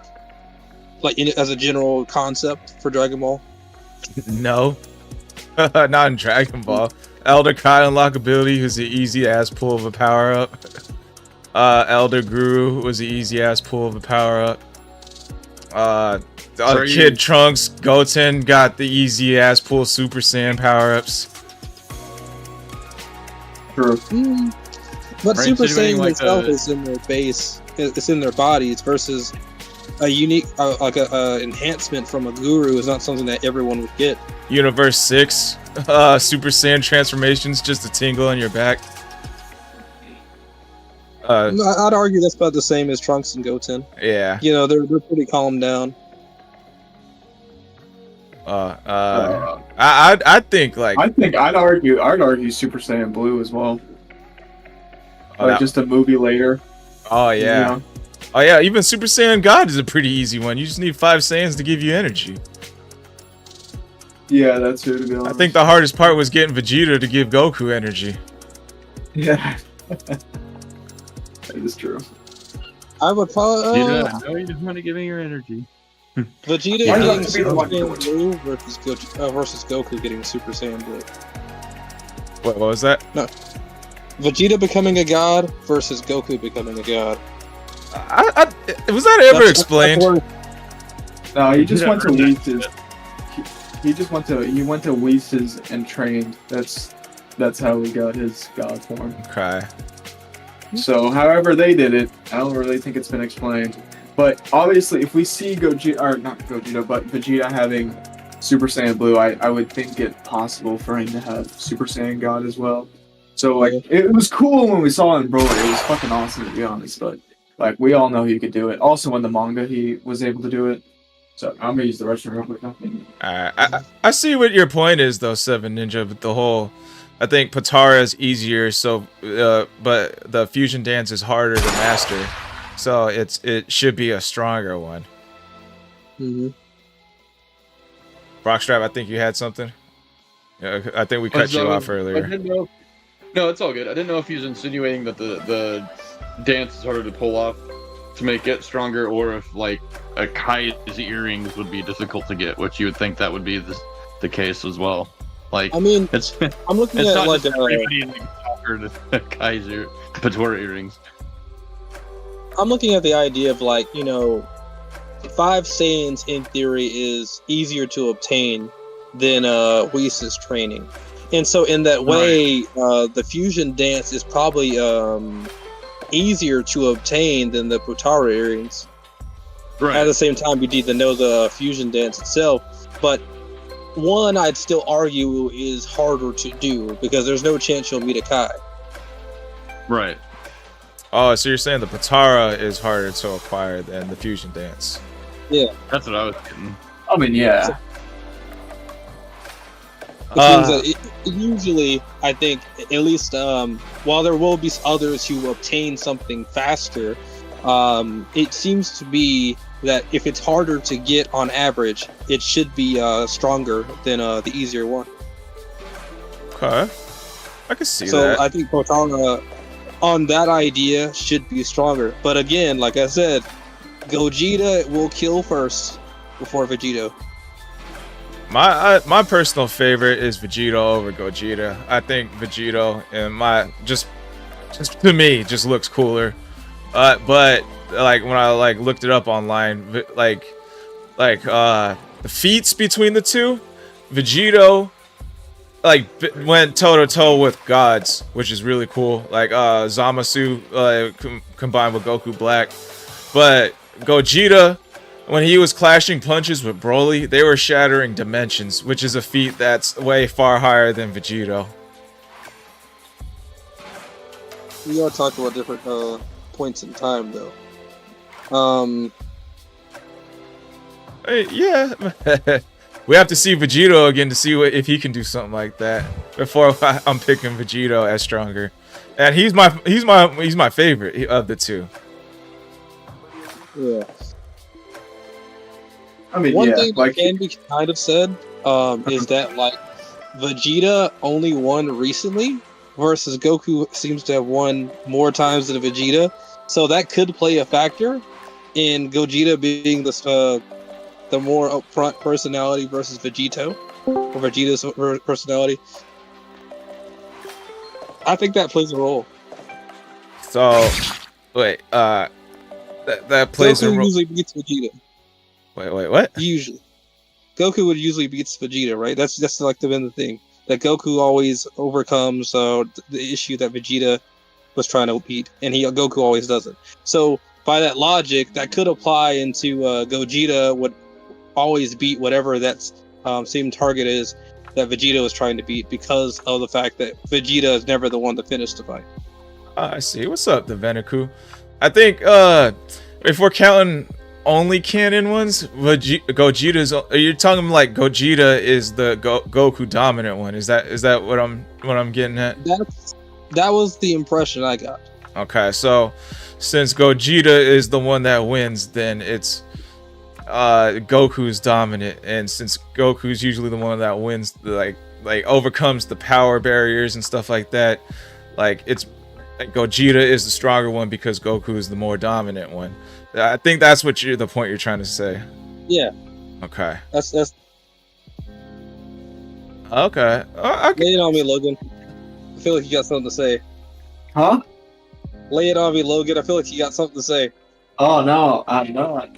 I mean, it's just like, obviously, like as I said in the beginning, like if we take like Gogeta now versus Vegito, then like obviously Gogeta, the one that's going to be, the most recent one is going to be stronger. But as I said before, I think Gogeta can get it done with his attitude, with just going for the kill first, as well as his hacks might be able to work against Vegito, as I said with the Soulless Breaker or whatever the hell it's called. Stardust Breaker and Soul Punisher. Jeez. Well, yeah, I think it's either or. Yeah, I think it is. I think it's just like a translation thing. Yeah. It's the same. It's the same fucking move. I kind of do get 7 Ninja's point. Like, if we're counting like all canon parts, even if we don't count, like, even if we count the filler part, like the Janemba movie, like we got 2 instances of Vegito, 2 instances of Gogeta, and of those 2 instances, although Vegito was basically, he could have taken out Buu at any time, he didn't get the dub, and like he didn't get the dub against. We all know he was going to get the dub against Fuse Zamasu, but the time ran out. But he technically didn't get the dub. Versus Gogeta got the dub against Janemba, and he didn't technically get the dub against Broly too, because they wished him away. But we all know he was going to get the dub. Go ahead, Logan. Also, I'd just like to add that in the Zamasu episode, that like it said that they were going to be fused for only an hour, but I think it was significantly like less time than that. So you could argue that since how much stronger Goku and Vegeta have gotten, that the timer may be even shorter. With I think the fusion dance has never been like under 30 minutes except for GT, and I think that's only a GT thing, because even in Blue, like Goku and Vegeta didn't like really diffuse until I think like the sun, or like the sun had set and shit. So that was at least 30 minutes. I can agree with that. Yo, Hunter, did you already finish the Dragon Ball Daima episode? Yeah, I did. This was actually the first ending to a Dragon Ball like season that I'm satisfied with. Shit. All right. Did you see Also, that? right quick, I do want to say Logan's right about that for the canon show. The only time the fusion dance had less than 30 minutes, the movie, Janemba movie, they kind of oh no, wait, never mind. No, it's They GT. fucking slammed him right It's only away. GT. Yeah, they slammed him right away, and then he laughed, and then they diffused much later when they were in hell, which is an infinite distance away, mind you. All right. So Right. before we move on to Daima, what's your final decision on who you picking between the two? From my point of view, it's Hunter was kind of missing for the debate, but we can start with Hunter. Who are you picking between the two? So what? Like, tell me the topic. Tell me the question. Vegito versus Gogeta. As far as like who's stronger or Yeah. who's cooler, or Nah, who's the stronger one? the stronger one. I mean, of the iterations we've seen Gogeta defeat an enemy that was far greater than Zamasu, which was Omega Shenron. So I'm going with that. Okay. 7 Ninja, Brockstrap, Logan, and I'll go last. Gogeta. I thought you had more to say. Yeah. He hung it The one time, guys, the one time it felt like I was gonna say a whole spiel. I started with that and I ended with that. Alright. Gogeta.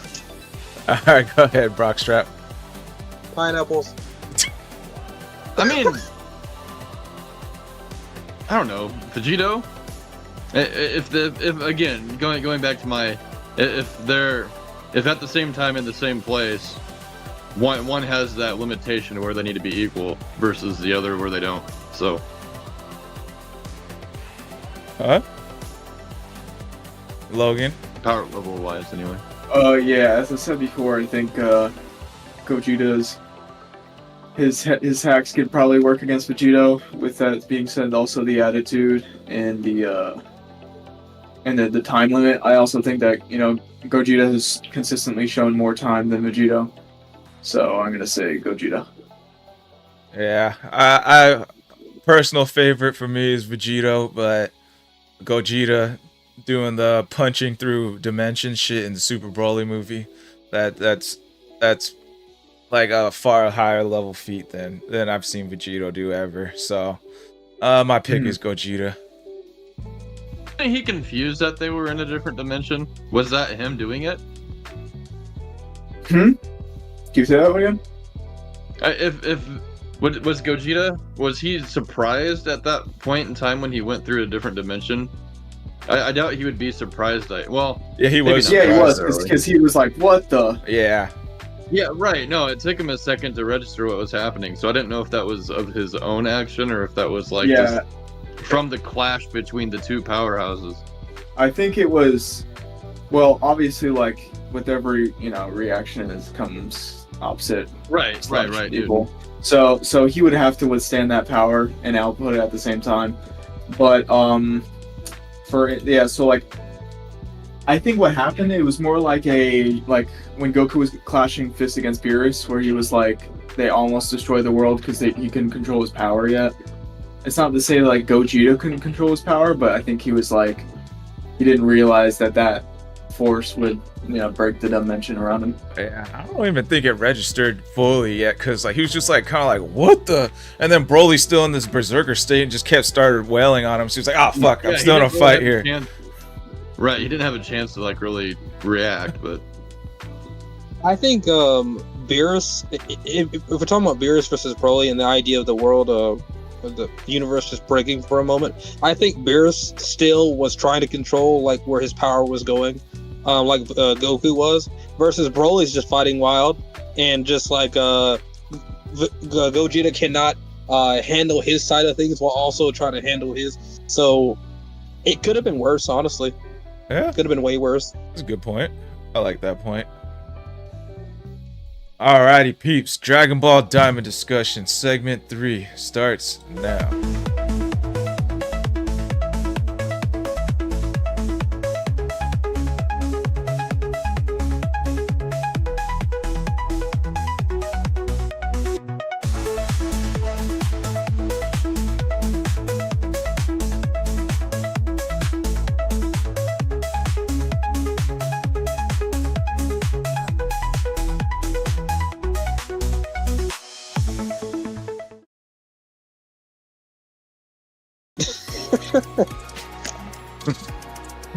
Alright.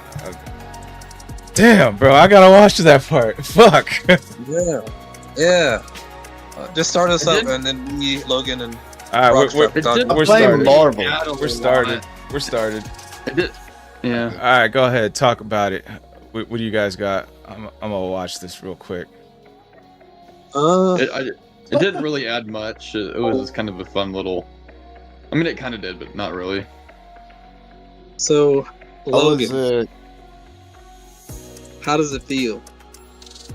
Oh, it feels great. How does it feel? It feels great. I just feel like you're Super Saiyan 4 Goku has been I redesigned. just wish the hair were black and the eyes were red. That's all I wish. That has to do with the topic that I was gonna bring up. You mean yellow? Eyes are yellow? Red. Yeah, why would they just keep the yellow hair? You know what I mean? Why would they just keep like it yellow? The original Super Saiyan 4? I'm not sure. I just think red on red is like lazy. Like the eyes are red, the hair's red, the fur's red, and like his fucking pants are like bright orange. I'm like, okay, so they got the bright orange, but everything else is red. It's like, I just wish it were a little bit better in the color aspect. So how do you guys feel about Goku actually having obtained Super Saiyan 4? See, it's weird because it really like messes with the beginning of Super, and like this was stated canon. So like I'm just trying to figure the fuck out. I think it would like I feel like it's canon, but like I don't know. It's it's so like I think like Toriyama like this is like he's messing with us like kind of thing. Like I think like he knew he didn't really have a lot of time left, and he's like, I'm just gonna troll. And then now we're left to pick up the pieces. Yeah, go ahead. I can bring Goku knowing Super Saiyan 4 before Zark and all that. So I saw a video on TikTok of a guy explaining Super Saiyan 4 as more of, so our God transformations, that's using God Ki and what we have in our realm that we live in. In the demon realm, there's a lot more Majin Ki, a lot more demon Ki, and the Super Saiyan 4 transformation was a demon Ki transformation, and to me it makes a lot of sense if you consider the Saiyan race as having natural demon Ki over, like, instead of the rest of, you know, the universe that we live in, because you got to remember Beerus had a premonition of Super Saiyan being able to rival him, and if we remember right, the only two names that King Cold told Frieza not to mess with was Majin Buu and Lord Beerus. That's the strongest demon and the strongest guy in the living realm. So I'm thinking that the Saiyans inherently have demon Ki, and when they tap only into demon Ki for a transformation, they can achieve Super Saiyan 4 versus because it comes from Ozaru, right? And so in this new Super Saiyan 4 that we see, Goku's wrists are a lot bigger. Obviously his tail comes back. This is just pure demon Ki. So the demon Ki, I mean the Super Saiyan 4 we see from GT would have been a mix between demon Ki and regular Ki, which I think would have kept the black hair, and you know, the eye color, whatever. But I can see it working if we go the route that the Super Saiyan 4 transformation relies on demon Ki or Majin Ki. How do y'all feel about that?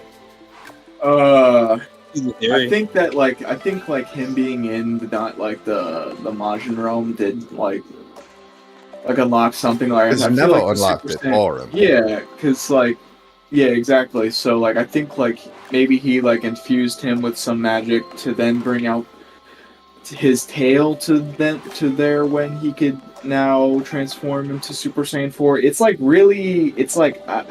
all we can do is speculate, right? There's no concrete answer right now. There is one thing I'm remembering, and it's Goku and Vegeta are talking on top of the bus, and he's like, "How did you get Super Saiyan 4?" And he's like, "No, I think I could do it. I could beat him. How did you get that power?" He's like, "Well, I think I could have done it, you know, but we've seen through all of Daima that he's always testing his power to see what he could do because he's not used to his body. Off screen, maybe he learned Super Saiyan 4, and Neva just allowed him, just like Guru, just like Elder Kai, enhanced his power like they did that time, and so Goku is able to tap into Super Saiyan 4. Well, because he's able to do it the first time, he could do it again. It's a lot easier. He also gets back to his bigger form. Yeah, he also gets to his bigger form, but at the end of the day, you know, he's already felt the power, so now he knows how to tap into it a lot easier because he's just recently felt it. Yeah, he said he was working on it or something. He's trying to get to it, but didn't perfect it. I'm probably misquoting, but something along the lines there. Yeah, it's the exact words, because I just watched the episode. Vegeta has said, "And what was that, you hiding that transformation from me?" And Goku, all he said was basically, "Well, I've been training a lot ever since Majin Buu." Then he comes back to Vegeta with, "And what was that with Super Saiyan 3? And Vegeta was like, "That's Ultra Vegeta 1 or something." Oh yeah, that was funny. Yeah, but what I'm saying is, where my head's at with it is that, so Goku, he might have been able to feel this new transformation coming about. He might have been able to feel that he could have reached it, and knew how to, but still had to train more to reach the level of power to get that transformation, versus whenever Neva gave him that energy, it put if we're going the demon key route, it put a lot of demon key in him, and then Goku's able to draw more from demon key instead of when he's training with King Kai and shit. So he was able to bring that all the way out, which as he was, if he was coming up on it and then suddenly he's got the energy, he already knows how to do it, and now he has the energy to perform it. So, and then like we saw in Battle of the Gods, once he gets the transformation, it's like a Zenkai boost basically. Even in his Super Saiyan 1 form, he was still battling pretty nicely against Beerus while Beerus was holding back. We all know that. So now that he's had the Super Saiyan 4 transformation with Neva's help, his body boosts up. The body memory, muscle memory has the, I know how to do it. This is what I need to do it. And then he was able to do it on his own. And I also noticed in this last episode, and now that, not just because he's an adult, but since it's his second time going Super Saiyan 4, he was able to control himself a lot nicely, a lot better. He was able to perform smoother. We saw a lot more action from Goku versus while he's charging up his Kamehameha, he gets hit and then has to throw the Kamehameha. So I feel like if not for Neva, I don't think Goku reached Super Saiyan 4 before Neva, is what I'm saying. Yeah, I feel like that was not storyboarded very well. Like, I don't think Goku got Super Saiyan 4 before Neva either. I think that was just kind of like a troll moment, to be honest, because there's just no way. Like, it doesn't make any sense. And but as for the rest of the story, maybe Beerus' dream was Goku against Neva in this form, and then this form eventually turns into Super Saiyan God, maybe. But I think Brockstrap had something first. I know Brockstrap, you were trying to say something earlier.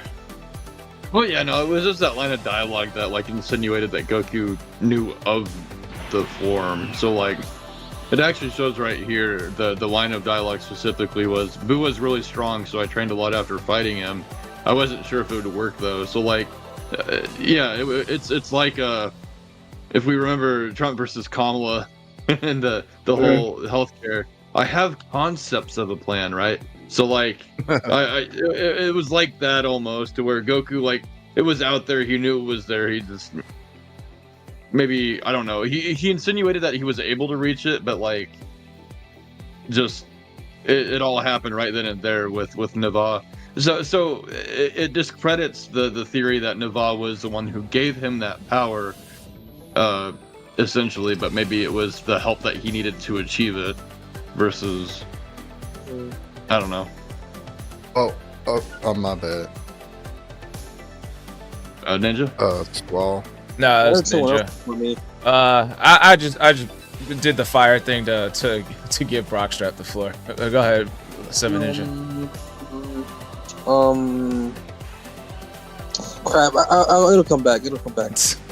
Okay. Continue. I'm gonna try to be more clear. So what I meant was that Goku knowing how to do it, but not being able to, he was still training, and so it's like he has the blueprints, it's like he has the formula, but he doesn't have the materials to build it, and then when Neva gave him all this demon key, now I got the materials and I already know how to do it, so I'm going straight to Super Saiyan 4. Let's not say Neva gave him Super Saiyan 4. Let's say Neva gave him a bunch of demon key and Goku was like, I know what to do with this. This is what I've been fucking training for. Was it actually demon key though? Well, it came from Neva. Might as well. It's coming from. He's from the demon world. He's Piccolo's demon, so therefore he has to be as well. I did want to say this. I just remembered. I'm actually of the impression that we may actually see Daima be a continuation of a separate timeline, just because it doesn't make sense that he wouldn't go to 4 when he's fighting someone like Beerus. And because of that, we might see 2 different stories. Either Super just ended and we're not going to see Super anymore, or it's going to continue, or we're going to see something entirely different based off of the end of Daima. That's a Because good. again, 4 doesn't make sense in that context. That's a good point. Yeah, I don't know. That is a good point. Cause like when I was watching this one, just like how are they supposed to tie this into Super, bro? Like it doesn't make sense to me how they're gonna tie it into Super at all. Like, I mean, they could just be like, oh yeah, like Vegeta. Remember that one form? Like I used in Daima. And then he just transforms into Super Saiyan 4 or some shit, you know? Like, I don't know. That's the only way I could see it. It's just like, oh yeah, remember this? And like, other than that, I don't know how they're gonna tie it in together. If I had to guess, I would say that while in our realm, like outside the demon realm, they still can't draw enough demon ki.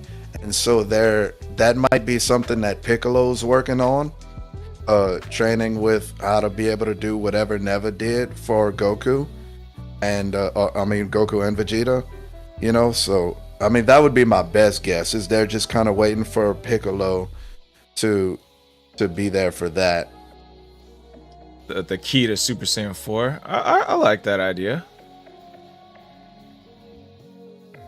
And I mean, now that we have, you know, they did shift the manga and the anime is 2 different canons, and like we have this movie where Piccolo goes Orange Piccolo, and so I think now, you know, whenever it comes back, we already have mastered Ultra Instinct and Ultra Ego in the manga, and everybody's expecting to see that. So I'm thinking that we might also see in whatever the next anime is, Piccolo's gonna be able to do what Neva did for Goku, and we might see some kind of god demon mix. We might see a Super Saiyan 4 god. It's true. Only time will tell. It might be Dende. I've always considered Dende to be more of what Neva is. Yeah, I can see that. Or maybe Orange Piccolo unlocked that little energy giving thing. I don't know. I did kind of want to bring up that awesome ass final fight scene between like in the last couple episodes. But the first thing I wanted to bring up was, did you guys notice when Vegeta first went in, adult Vegeta against Goma, and it did that little camera spin around Goma to close up of his face, and then he like blocks Vegeta's punch? To me, that really reminded me of the Super Broly movie, where Vegeta went Super Saiyan for the first time and it kind of spun around him, and then Broly went him to the side and he just like punched him real quick. It was like almost like side by side, like exact same thing. I don't know if you guys noticed that. Yeah. No, but Didn't like catch it, but it'd be far Yeah. from the first time Dragon Ball used its own animations more than once. Oh yeah, and then there's Speaking another of one. Vegeta- Oh, go ahead, Seven Ninja. Speaking of Vegeta, I love the part when Bulma runs out there and says, "I'm never gonna take a bath with you again if you don't let them fight." Hey, Vegeta, like, before was- The dude didn't hesitate. And then You couldn't afterwards, you couldn't he shoots blink. off like a He lightning. was yeah. like they had his jaw dropping in slow motion. That's how much it meant to him. Oh yeah. Yeah, that shit was so funny. It was I like the hands closing in. He's like, It was like, "What?" And then right back. All right, your turn, Goku. Or your turn, Kakarot. That shit was hella funny. oh my god, that was so great. We saw We got that one. we saw Piccolo blunder hitting him in the back of the head 3 times, and I was stressing. I'm not gonna lie to you. Like when they started clashing ki, like when Goku was charging up the Kamehameha, I was like, all right, now Piccolo, you need to like start getting ready. and they started clashing ki, and then Piccolo's just watching, and I'm like, what the fuck are you doing? And then it fucking goes through him and shit. So like Goku had his cool moment and shit. But then when Piccolo does go to him, he's like announcing it. He's roaring and everything and all of that. And I'm like, you're fucking it up. And then he's like punching really slow and shit. So whenever Ku wound up pulling it off, like he didn't make any noise. He just found himself in the right situation. It was just an accident kind of thing. And he hit him 3 times and it came out. I was satisfied with that because I love that it was Ku. I love that it was. I love that. Yeah, I love that it was Ku. It tied everything together nicely, and it makes sense even because, like I said, it was like an accidental thing. Like the Demon King guy, whatever his name is, he just kind of like put everything, like everybody's flying around randomly and shit, and then Ku just happens to be right behind his head, and he just starts hitting him. He's not screaming, he's not doing none of that. He just quick 3 taps, pow, pow, pow. Now your eyes out. I fucking screamed whenever Glory Hole stepped on the eye. I did scream at that. Yo, actually, whenever, like right when I saw the eye hit the ground, I noticed the very first thing I noticed was this is already character development for Vegeta, because Saiyan Saga Vegeta would have went grabbed that eye and stuck it right in his fucking forehead before anybody could have thought twice. Freaking the Majin Ku part really reminded me of like early Dragon Ball Oolong, like when Pilaf is about to make his wish and Oolong steps in for the most comfortable pants of underwear. And then that's kind of like Majin Ku coming in, flying in, like, oh shit, I got the opening, real quick, you know?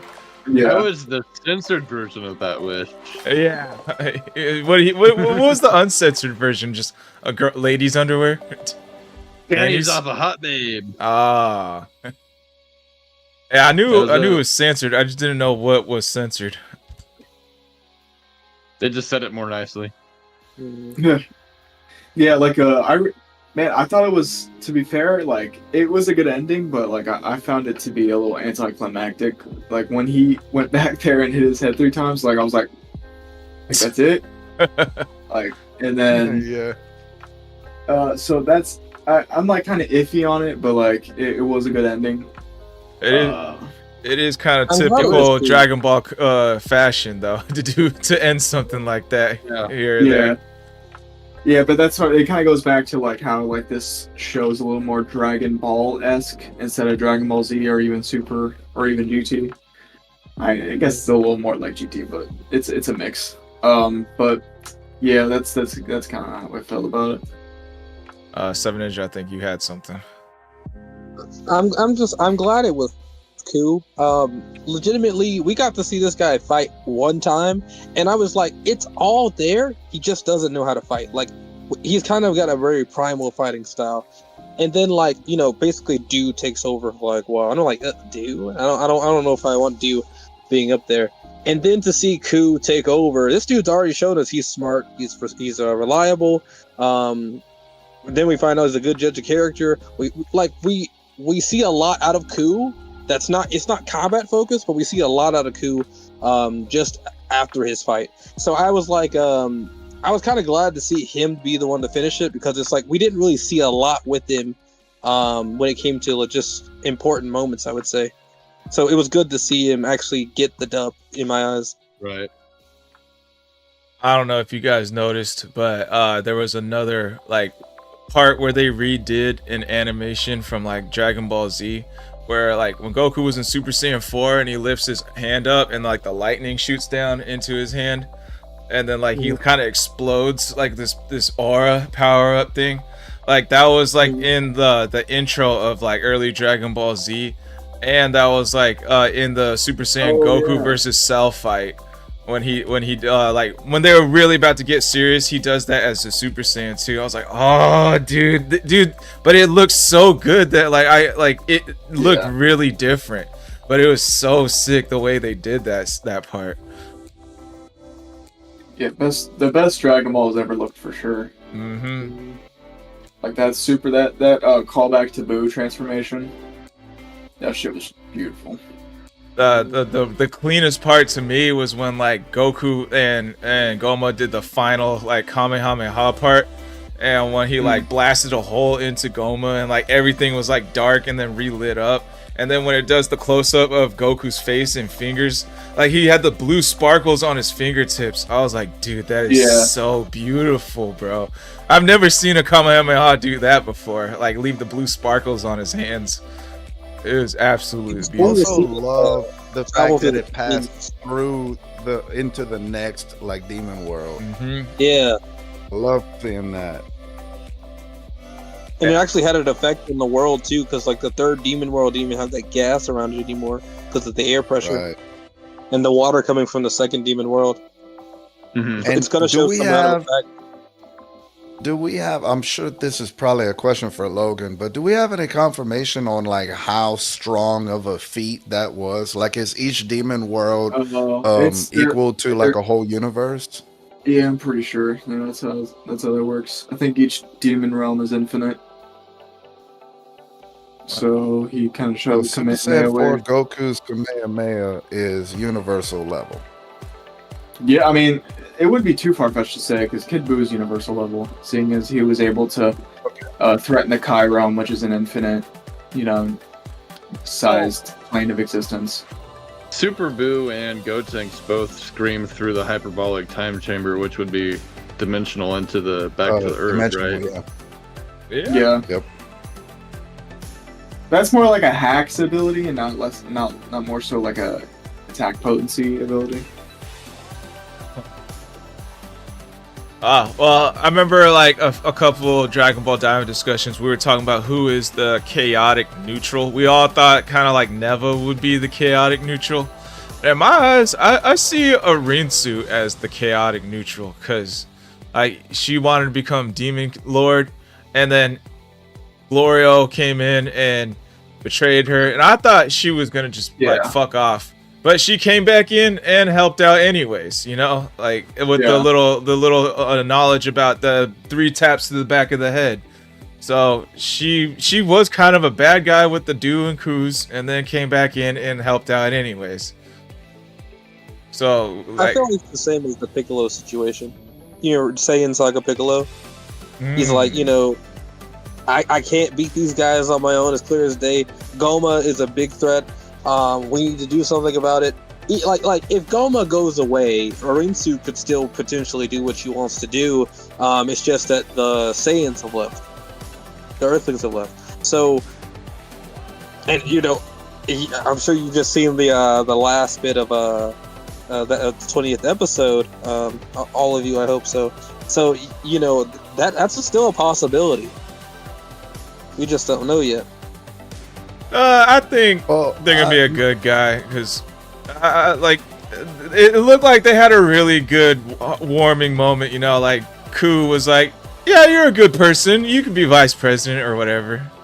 Yeah, because that's just how you do it, right, Ku? Go ahead, Hunter. And it also was like a dumb generosity, because when that dude that traded the eye for the hat started raising his hand, he ignored him, and I mean that was completely valid. Yeah, fuck that guy. I hated that guy. Yeah, exactly. I know. No, and not just. I mean, the dude he constantly was lazy and didn't want to do anything, and fucking, you don't need to be a minister. We're trying to run 3 universes, right? So I'm not picking you, and that's fine. So I liked it. Yeah, I love that he got the cape too. That got the cape. Mm-hmm. Like, was that Deborah's cape? I don't think it's like. It might be like a thing like granted to all kings. Yeah, Goma had it too. I'm pretty sure. Yeah. Before he got big, I'm pretty sure that he had it like walking around small. Yeah, he did. He definitely did. The biggest thing that I didn't like once we found out. You just hit him in the back of the head 3 times.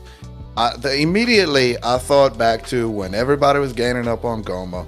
One thing that it was a strength feat that I was surprised of was that I believe the fat one, he was able to stretch his arms, wrap it around Goma, and basically hold him in place while we got like at least a couple hits in. So why was that not the very first thing that happened? He hit him in the back of the head 3 times. Okay, wrap him up, and then, you know, somebody hit the back of his head. Anybody. Fucking everyone go at once. Y'all are gonna hit 3 times. Like, you know, if we got 1 second to do it, like, it can be done. But I mean, it's a show, so we want to see the cool stuff. Yeah. But that is a good argument. Yeah, for real. I thought Goku was gonna be like at least get like 2 hits in the back of his head, because there's a couple times where like he caught Goma off guard, just appears, punches him in the cheek instead. Like I thought he was like kicks him in the cheek or something. Like he could have just easily just like real quick. I thought he was gonna get like two kicks in, 2 punches into the back of his head, then push him away toward Piccolo to get the final one when he's off guard or something, you know. But I was actually thinking he was wasting his time. Not to cut you off. I was actually thinking he was wasting his time trying to just beat on him, because it's like every time Goma got hit, he got stronger. So I'm like, Goku, don't you see this? Do something about it. Hit him in the back of the head. You already know to do this. Yeah. But they also didn't fill Vegeta in on the plan either. It was just Piccolo. Or the rest. They didn't fill any of them in on that. What their plan was.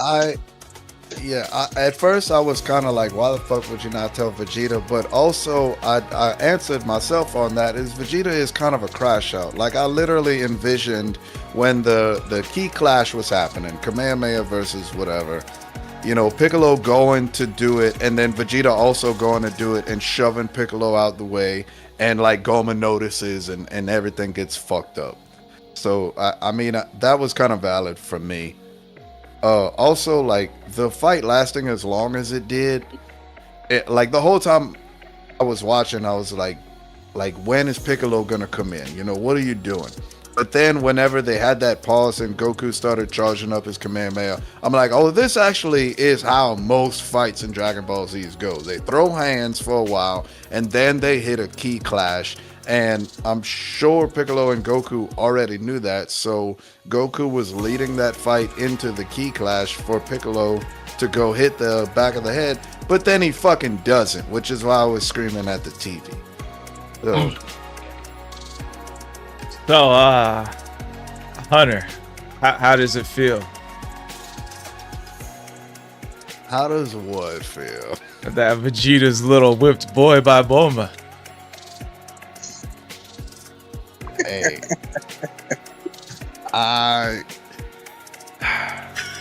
look, all I can say is you're either perfect or you're not me. Okay, there's no in between.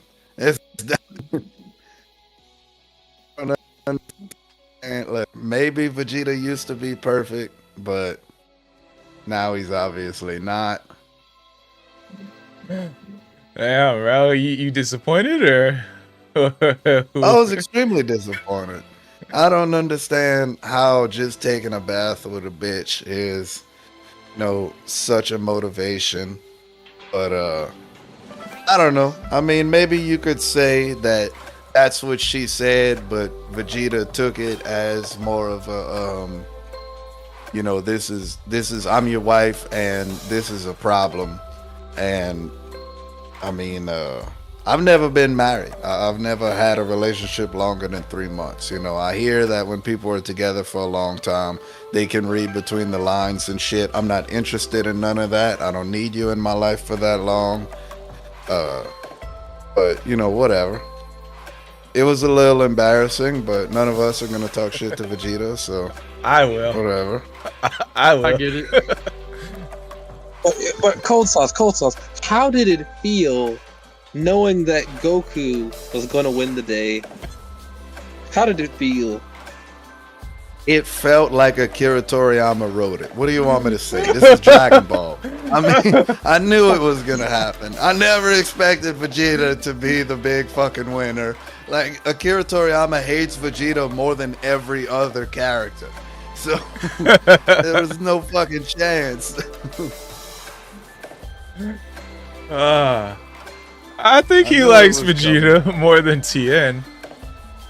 In like his later interviews, he started to say that he said he initially hated Vegeta, but as the show went on and he gave him character development, that he started to like Vegeta a lot. But initially, Akira Toriyama hated Vegeta. He said he was his least favorite character. Pretty sure Logan had talked to us already about that, right? Yeah, probably something of the sort. Like I know he initially planned for Vegeta just to be a one-off bad guy, but the fans liked him so much he decided to keep him in. And then like at one point, like the fans were calling Toriyama soft because no one was dying, so then he killed off Vegeta in the Buu saga. Huh. Yeah, he deserved it.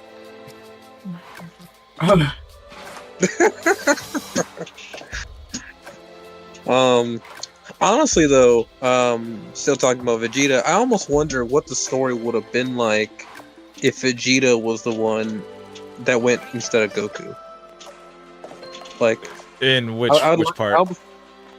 No, just in general. If it replaced Goku with Vegeta, how does the story go? Like since Like, early Dragon Ball? No. Just Daima. Oh.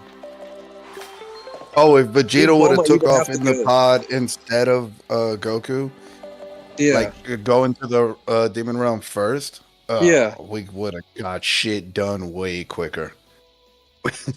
We would have had both of them Dragon Balls before the others even showed up. Yeah, maybe the first spaceship wouldn't have gotten taken too if it was Vegeta. Didn't their Yeah. spaceship I end up will getting say taken this though? though. We also, if Vegeta would have ran into a real problem, Vegeta wasn't gonna be stopping at stores and buying little fucking bugs that act like sensu beans. So that could have been a problem as well. I think Vegeta's, Bulma's, and Piccolo's ship, didn't theirs get stolen too?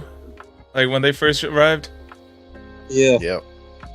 Or either that or destroyed or some shit. But also, I just Yeah, remembered, that I'm bar. extremely disappointed that they brought up fusion bugs and nobody fused. Yeah, Mhm. that I would have think been that was cool. just like a throw in there thing to because obviously none of us thought that Super Saiyan 4 was gonna be introduced. So I think that was just like oh look, fusion bugs. Super Mislead. Saiyan 4. Yeah. Oh, that Ah, one bug that Bulma was interested in got more airtime than the fusion bug. It did though. Yeah. I'm gonna take them all. Spoilers for Hunter. I just watched that part just now at the beginning. That was I didn't even hear hilarious. him, so we're good. Wait, what? I said I didn't even hear him, so we're good. on If that. you want to take like 30 seconds to watch the after credits, go for it. Like it was pretty funny. I enjoyed it. I'm actually, like, to be perfectly honest, I would have wanted to see. I did not want to see Goku and Vegeta fuse. I wanted to see Do and Q fuse. That would have been cool. Like even if Goku and Vegeta fused, like I don't know what kind of name or kind of style they could give this one, because like I feel like they gave Vegeta the first part of the name with Vegito. They gave Goku the first part of the name in Gogeta. I'm not even sure what kind of name they would have this time, like Vejiku maybe, Right. because like Vegito Right, is because- Vegeta and Kakarot, like the Japanese pronunciation Kakarato combined. Right. Yeah, Vegeta. And then also they have like when they messed up the fusion dance, you had Veku, and so like they're running out of names at this point. Damn, they really had Veku? Yeah, that Yeah, was the Veku fat was- one, right, Logan? So I remember Well, like, that's And the skinny one had a different name too. I No, thought- the skinny one was Veku, I'm pretty sure. cause I remember like when Gotenks, Trunks and Goten first like fused together, they messed it up, and they were like the fat Gotenks, and they were like the mom and dad, or Bulma and Chi-Chi was like, "Do you have a name?" And he's like, "Yeah, it's Gotenks." And they're like, "Oh, Gotenks, that's the perfect name to give you guys." So I thought like no matter what variation of fusion dance one they got, they would still have the same name. But I guess that's not the case. That was the Goku in him. That's why they did that. That's the Goku in him. Yeah. I mean, honestly, though, it would have to Oh, be we're a different talking about type of, fusion. pure sands versus half sands as well. Yeah. That is a factor. All right. Well, I feel like though the fusion bug would have been a different type of fusion. I mean, we see whenever there's a different style, there's a different form. So in theory, even if there's some demonic energy in there, it's got to be a different form from Gogeta and Vegito. go ahead, Brock. It would have came back. With the punishment for Degosu and Goma, I actually enjoyed that a lot. It was pretty funny. Plus, it was kind of cool how they brought back like the not really Mafubo wave, but like the Mafubo wave to seal them into the container. Yeah, that was pretty neat too. Yeah. That was something that I had wanted to bring up. Do we think that the Mafuba comes from the Demon Realm? I mean, I'm pretty sure it was a Master Roshi thing, but I mean, if it was Kami, we can pretty much confirm the Mafuba comes straight from the Demon Realm. Didn't he get it from Utaito? Yeah, it was Roshi's master who I think came up with it. But I mean, I guess there's no specific, like, I don't know if it originated from Utaito or if it was before him even. Who came up with the Mafuba? Yeah, pull it up, Jamie. Shush. Yeah, Master Mutaito. So, I mean, that's where we've known it to originate from, but since we've seen it, like, in a different... I don't know. I mean, it could have made its way back to the Demon Realm, potentially, from Earth. I feel like sealing isn't just a one-sided thing. So, like, both sides... Because, I mean, there was probably some kind of, like, free war we know nothing about versus light versus dark. I can see that being a thing. So, like, they'd have to have an option. Go ahead. I'm sorry, go ahead. Oh, well, even when they brought it out, it seemed like Goku noticed it almost immediately as, like, the Mafuba. Or it seemed like somebody had a reaction that they're like, oh, that's... And then they got cut off or something. The funny part to me was when Piccolo's like, oh, Goma didn't technically kill Dende, so we can lower their sentence to 99 years instead of 100. Yeah.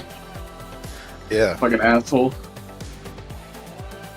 I liked that part because it was funny, but I also liked that Piccolo just naturally had that authority to just make that call, you know? Yeah. Like, yes, Piccolo, we see the fit. I'm also interested to see if Dende is going to rally the other Namekians to come back to the Demon Realm like he said he would. Oh, Or yeah. he said he would try. Well, You know, because, I mean, Neva's got to be pretty old, you know? Somebody's going to have to take that mantle. I mean, fuck. See, that also messes with the timeline, because I don't know if y'all, like, do we know anything about the Moro arc? Is everyone kind of... I know a little bit. Like, I read a little bit. I know enough. So in the beginning, they just go to New Namek, so I guess that would also... Like, it would either be that, like, Dende didn't get every Namekian over there, or none at all. I could see that. Yeah. I could see that But tying also in. messes with the timeline, yeah. But, like... Unless he just grabs, like, a couple of tribes.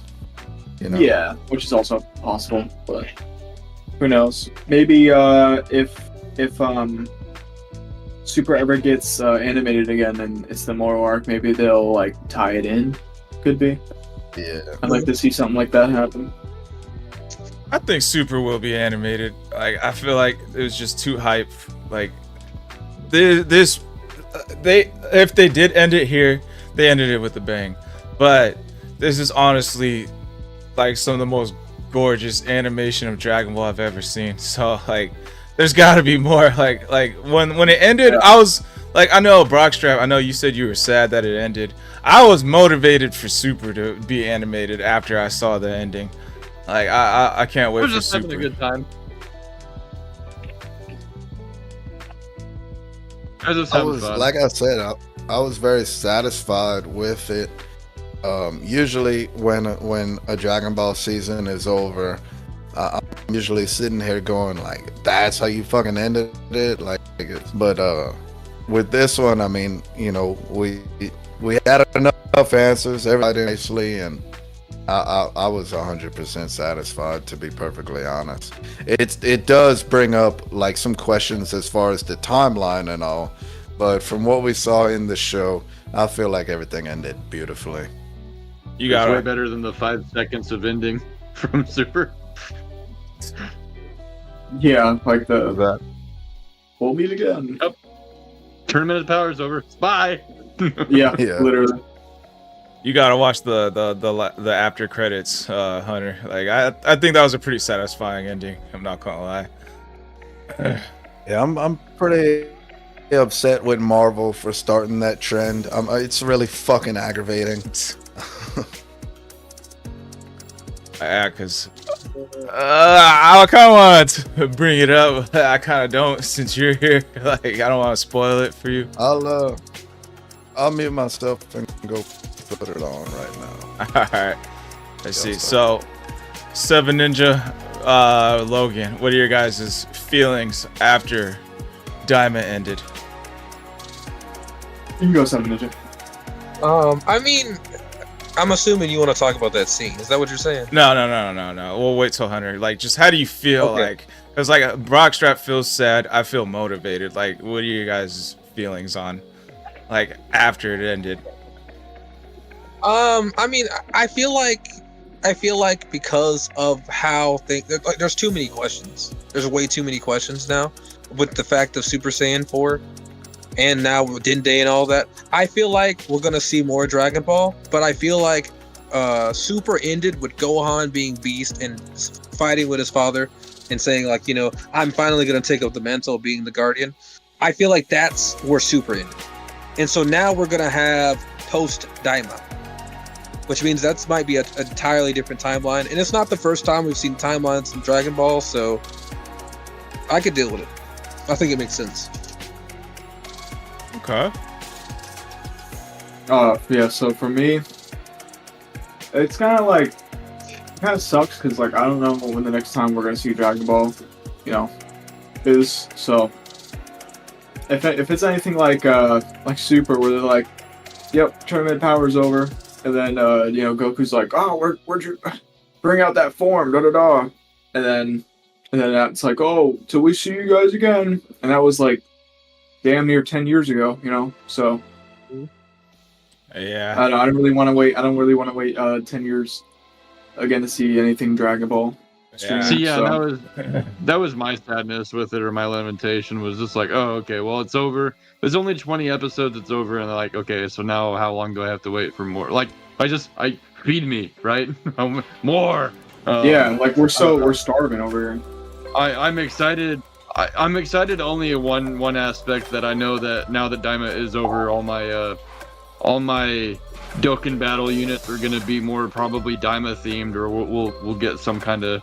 I'm looking forward to that Goku unit, but yeah, we'll see what happens going forward. I don't know. I don't want to. Just like Logan, I don't want to wait 10 years. Yeah, I know. We've been starving for like 10 years. Like, yeah, sure, we've gotten a couple movies here and there, but like that's not enough. It's like I need more what's gonna Arc. happen. It's probably Yeah, what's I gonna heard. happen. It's more Yeah, I heard movies. something about like Goten Trunks movie or something like that. Yeah. That's true. Let's see. When did the superhero movie come out? 2022. Dragon Ball superhero. Yeah, superhero. Yeah, Yeah, 2022. So Retro apparently, Daima was in production since 2019, and it came out in 2024. If I had to guess, there's probably gonna be a movie. There's probably gonna be a movie for us to watch in like a year or two from now, before like let's say Dragon Ball Super returns, in the next year or two after that. So we got like a few years. All right, so sucked. now that Hunter's back, I'm back. that scene was And all I absolutely gotta say funny. is, oh yeah, we're gonna get Doinku versus Vegeta and Goku. Let's go! Wait, what? Where'd you get that from? Two of those motherfuckers. They got two of them fucking eyes left, motherfuckers. Oh We about to get yeah, some serious power-ups in this motherfucker, and there's only 2 motherfuckers that can handle it. Goku and Vegeta. I'm so ready for this. That was so stupid, bro. I can't believe that shop had the eyes this whole time. Fuck, no. Yeah, I know. No. Like what? It went missing Hey, a it's long way in the time third ago, demon like- world. I mean, these motherfuckers are, they don't even have access to most of the knowledge and that these other worlds have and shit. So it kind of makes sense to me. But I'm just extremely excited that there's now potentially 2 people as strong as how we just seen Goma fight. And we saw Super Saiyan 4 transformation. It's canonized. In the manga, in the Mortal Arc, we're hitting Mastered Ultra Instinct and Ultra Ego. I'm fucking pumped. I can't wait to see who gets these 2 eyes and how we gonna fight them. Good theory. I like the theory. I would just imagine that they bought the eyes and then destroyed them. That Yeah, too. that's what I'm thinking. Because they just went through a hard time. I mean, Goma kept raising in power. I could totally see it happen. We're talking about Saiyans. When have they ever done something like that? All Cell had to say was, I can get stronger. And Vegeta was like, all right. Like, even Goku, like, he refuses to kill Frieza specifically so he can fight him again. Like, Well, they you're ain't forgetting about doing that Glorio and shit. Pansy. nah, You're forgetting about fuck it. Glorio and Pansy. They would still be playing a role there. Because they saw it too. Yeah, Glorio and Yeah. Pansy's gonna stick them eyes in their foreheads. Sensu Bean X on YouTube is saying he doesn't know if Daima is canon, to be honest. Like, I think it is canon. I just don't know how they're gonna tie the 2 together. Seven Yeah, Ninja says they still- might be 2 separate timelines. Brock, go ahead. Didn't Goku get knocked out during the fight with Beerus in Super Saiyan 3? Yeah. Oh yeah, So there In could 2 be hits. potentially the chance that he never was able to get to 4. Like he had 4 available, but just he got knocked out before 4 was around. hey. Potentially. And then when he got God Key, like that was assuming that stronger would never need 4, I guess. But I mean he still used 3 in other instances as well in the Tournament of Power and stuff too. So like he was still showboating in basically all of his forms. I guess I kind of just disproved my own point. Oh, I mean, well, hold on, because Beerus, before they started fighting, was already talking about Super Saiyan God. And Goku, like you said, if he never really got to Super Saiyan 4, if he needed that warm-up and didn't get it, well, when he got back to Earth, you might want to say, why didn't he just go Super Saiyan 4 and start fighting Beerus? But you could also say he was curious about this Super Saiyan God form and wanted to pretend like Super Saiyan 4 doesn't exist so he could try to figure out how to use this whole new form. I can't think of any Sure. reason he would have actually used Super Saiyan 3 in the Tournament of Power, though. Like, viably, right? Like, Yeah. He was just on, like- teaching Kefla. so unless like he was just mentoring kind her. of like showing off, then why wouldn't he have also shown off 4 as well if he had it? Because he had already been in a bunch of fights. He probably didn't have the energy to bring that out at that point. Well, to be fair, I also think that like when he was going against Beerus, he was like, he went to Super Saiyan 3 and like this is my final form. I'm pretty sure he's like stated like verbatim. So I don't know how they're gonna incorporate this, but I do think it's like canon, like it's been confirmed. Yeah, since he was saying the same thing. Yeah, he just said that exactly what you said, Logan. He said it's his last transformation in Super Saiyan 3. It's still, like I said, if the Super Saiyan 4 is a demon key transformation specific to Saiyans, then in our realm, we don't have enough demon key to draw from because we don't have the Ozaru form anymore. If you can look at the Ozaru form as a demon transformation, which I can easily see that being a thing, then if we don't have enough Demon Key to draw from in our realm, then we can't hit Super Saiyan 4 in our realm. I feel like this might be a thing that Logan might want. I feel like the Demon Key energy is what maybe applied that red amp. It kind of reminds me of the red that Gogeta had in Super Saiyan 4 Gogeta. And so maybe the black hair is inside the light-sided area. Yeah, You know, like like- I was saying.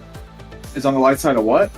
Like the light-sided area, he doesn't have the Demon Key amp in this situation. So like he's that black hair is when he's like inside of a light-sided area and he goes 4.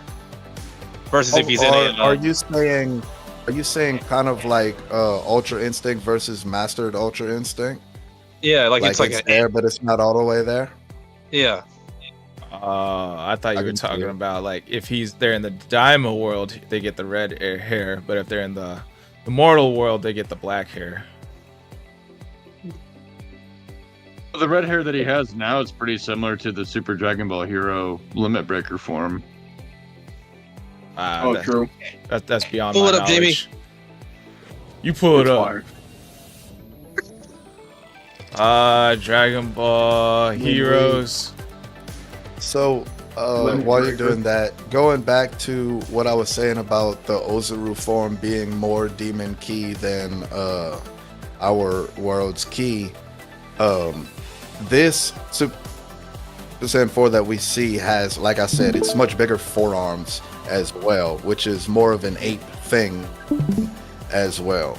And so that kind of adds to what I was saying. But if we in GT see the red fur, but we don't see red hair, we see black hair, well, we're tapping in enough to pull off a transformation. It's just not a fully Demon Key Super Saiyan 4 transformation versus when we see Gogeta do it, it's Goku and Vegeta's Demon Key coming in there, and so we get the red hair. That's how I would explain it. Limit Breaker. All right, I could definitely see Limit Breaker. No. I fucking love Dragon Ball Heroes. I love it. That shit's great. Yeah, it's pretty good. Yeah. One part I thought was really funny was at the end when Bulma finds the bugs. It was like, oh wow, so pretty. Turns around, ugh. And then like the shop was like, Yeah, the shop 10 lady was years. like, oh yeah, this one makes you de-age 10 years. I'll take 10. Like it's Yeah. classic. The whole book. But we know She's gonna we buy the know whole she thing. didn't buy them. We know she didn't actually buy them because in the superhero movie, she's constantly summoning Shenron for plastic Yeah. surgery. And It I is- like It's to think- I like to- another timeline. It's another reason right there. Or it could just be that bitch was lying. it was either that or what? That bitch was lying. oh, Oh, so you're saying she was summoning Shenron for other things? no, like the the shore. shopkeeper. Yeah, the shopkeeper was lying. Oh, okay, yeah, that makes She's just sense. trying to Also- sell some product. While we're on the topic of Bulma, I'm wondering how Capsule Corp is gonna evolve with all those green gems that she got from Mm-hmm. what was that little girl's name? Pansy. And Oh yeah. The recovery bugs work, so that's not, you wouldn't think that all the other ones would work too. And the tertiary eye that she sold to Abura. If that even happened, she could have been lying about that, maybe. That thing was dusted up though. It was pretty dusty. So I mean, Been I sitting can there for a believe it. while. And if you don't know about the third eye, like when the dude, when he found it, he was just like, oh, this looks cool. And he's from the third demon world. This is in the third demon world. So if you don't already have knowledge of it, you're just looking at these eyes in a jar going, I don't even know what this is. I'm not going to buy it. oh, You know? Ibis. Right. Plus, most people, they don't have, like in that world, they didn't have like frivolous money to spend. Most of them were, you know, I mean, that other guy was a king and he was because he was a fucking mob boss. He didn't even have a lot of money. Sedan. So, Right. Pansy's dad, yeah. Yeah, Kinkadan. Alright guys, let's get into the end of the hour. Final thoughts on the Dragon Ball Daima ending, and then we can close it out. Let's see. Let's start with Logan, and then Brockstrap, 7 Ninja, and Hunter. So, I think it was a little anticlimactic, but at the same time, you gotta remember this is like Kira's last work, and it's more Dragon Ball than Z. So, I'll give it a pass. I don't like the fact that Goku said he had already acquired it. I think that really is like kind of iffy. But I think it was more of like a... Yeah, I think it was more of like just a troll moment. I don't really think it was like, yeah, this is like how it is. But other than that, I thought it ended really well. I had fun throughout the series, and I'll be there in 10 years when Super comes out. So I'll give it 2 to 4 years before Super comes out. Go ahead, Brock. Your term, City. No, I liked it. I liked it a lot. I thought it was charming. The whole series is, it's had action packed. It's had comedy. I think it's just like the combination of it all. I think it's just a charming series. So like, I thought it was, even if it might have been anticlimactic, I love that it was Ku that got the win. It's just a lot of things that you wouldn't think would happened, and a lot of stuff you're like, oh, I'm ready for this, and it didn't, like, kind of let you down a little bit. But you know, it's just it was a good series all in all. 20-minute episodes. I wish it were a bit longer. And again, I'm sad that it's done and we'll have to wait. But I really liked it. It's bingeable. It's very bingeable. I'm sure I'll be watching it. Really is, yeah. Quite a few more times. And like the full capacity. Multiple times. I don't know. I'm just because of this series now too, being the way it is, I'm actually trying to give GT a second chance. So I'm watching that with my kid right now, actually, if you can believe it. So part of what I think I hated about GT when it was out was just like waiting week to week and not being really impressed with a lot. But if I binge it, maybe it's a whole different thing. But yeah, it's all good. I liked it a lot. Cool Sauce, you're gonna watch with your kid? Is that what you're saying? Yeah, GT, he's the one picking it up. Like, I have Crunchyroll, and we have an account for him, and he's watching all the Dragon Ball stuff. He's watching all the movies, but of everything that was out there, he picked GT up. I'm like, that's weird, but okay, I guess. Opportunity to hang out with my kid watching something that maybe I should give a second chance. So I don't know. I was really just messing with Cold Sauce a second ago, but yeah, that's really good. That's really good. You said, am I going to watch GT with my kid? And I'm going to be 100% honest with you. I've never met any of my kids. I don't know if I have any.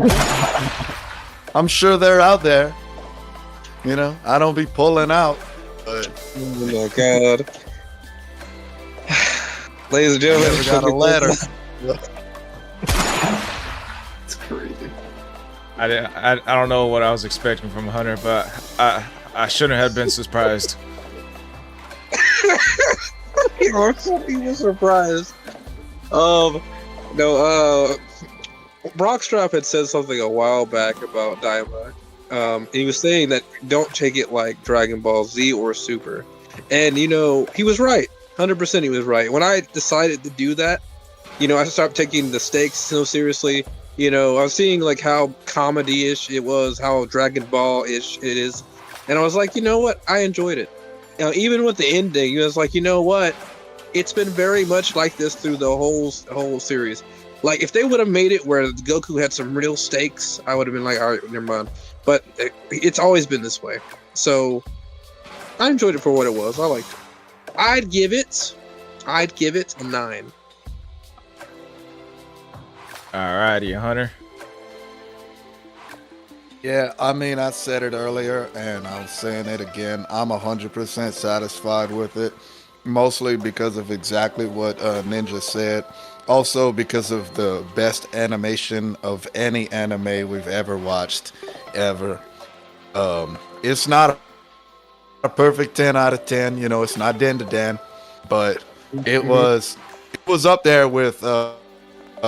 I'll put it above a lot of other Dragon Ball shows that we've seen. I loved it. It was my first ever satisfying ending to a Dragon Ball series. So, you know, that says a lot. The whole show itself, there was a lot of parts where I'm like, you fucking idiots. Just do the fucking thing, blah, blah, blah. But I mean, it's more for the fun of watching it than the action and storyline. It's exactly what it was supposed to be, and it did a great job doing it. I loved it. All right. So like when I started watching Dragon Ball, I started with Z, probably like many of you guys. Non-stop action, crazy fights here or there. Like, not here or there, all over the place. And then probably you backtrack to Dragon Ball, and you're like, whoa, what the hell? This is a way different vibe. But like, you know, the big Dragon Ball Z fans we still stuck with it, you know, and probably loved it as well. I know Super, like when looking at it from an outside perspective, it can look pretty trash. From a Dragon Ball fanatic like myself, I can say like it is kind of trash, but I still love it because it's Dragon Ball. It was new shit when it came out. Like, I'm gonna watch it because it's Dragon Ball. Dragon Ball Daima, like, you know, with all the Dragon Ball up to Dragon Ball Super knowledge, Dragon Ball Daima, like, I didn't look at it as Dragon Ball Z. I just kind of looked at it for its own little thing. But like, I kind of saw hints of Dragon Ball, more Dragon Ball with hints of Dragon Ball Z with the fights and stuff. So like, all in all, I love the damn show. Like my objective rating for it is a 9 out of 10. My personal rating for it is a perfect 10 out of 10. Absolutely amazing, like, animation throughout the fight scenes. Kind of a slow build up, but hey, fuck it, you know, like the fucking Kamehameha, the reanimated lightning to the fist, all of it was so gorgeous. Like, I can't believe like this is what I felt Super should have been, like, in terms of like animation. Like, so if they keep this up and when they start reanimating Super, I hope they keep it up like in this style. So it just motivates me, like, cause like when I like thought of like Super returning, I was like, is it gonna be like trash in the beginning like it was, you know? But then like when they brought this one out, it's like top-notch animation from the jump. The reanimated Boo fight, you know, like, I was like, okay, you know what? If you're gonna keep this up, I can't wait for Super to come out now. Like, I'm like actually like excited for when Super returns, you know, if it returns. I'm hoping it does. I can't see Super not returning, you know. Like, there's too much money in this. Like Toyotaro is the new head now. Like, rest in peace, Toriyama's like died, you know. So they can't like just name him and him not to come out with some new shows, you know. That doesn't make sense to me. But love it. I'm not sad that it ended. I'm actually happy, like how it ended, like how everything went. Loved it completely. In Daima, they fixed Goku's scoliosis. What the fuck? Goku had a fucked up back. In Super, I it's have like the one more most thing like to say. it's like you draw a line in the middle of Goku, and like it's really uneven. And like the Super, if you look up Dragon Ball Super, it's like that Goku. Oh, okay. Let me see. I'm gonna look this up. Hunter, you said you had something? Yeah, I'm glad you brought up Akira Toriyama. One thing I should have said earlier is that it warms my heart to be able to see that Akira Toriyama, before his passing, was able to give us a Dragon Ball that he wanted. Because, you know, we all remember hearing things like every time he would do an interview with Z, he was always given like some off the top of his head answer, and he always said, you know, I wanted to end it right here, and I didn't want to do this like this. And, you know, he finally got to give us one last, like, this is what I want, this is my art, and this is, you know, my last work. And it came out beautifully, and I love that. I loved it. I love that he was able to give us what he wanted. So yeah, I definitely agree with that. Yep, for sure. Alrighty, peeps. This is the ending of the Great Nimbus Debates podcast. So let's close out with plug your socials, re-announce your announcements if you have any, and hey, Jamie over there, what's the outro question? What is your favorite part in Daima? Okay. Let's see. I don't remember who started first. We'll start with Logan first, and then Brock, 7Ninja, then Hunter.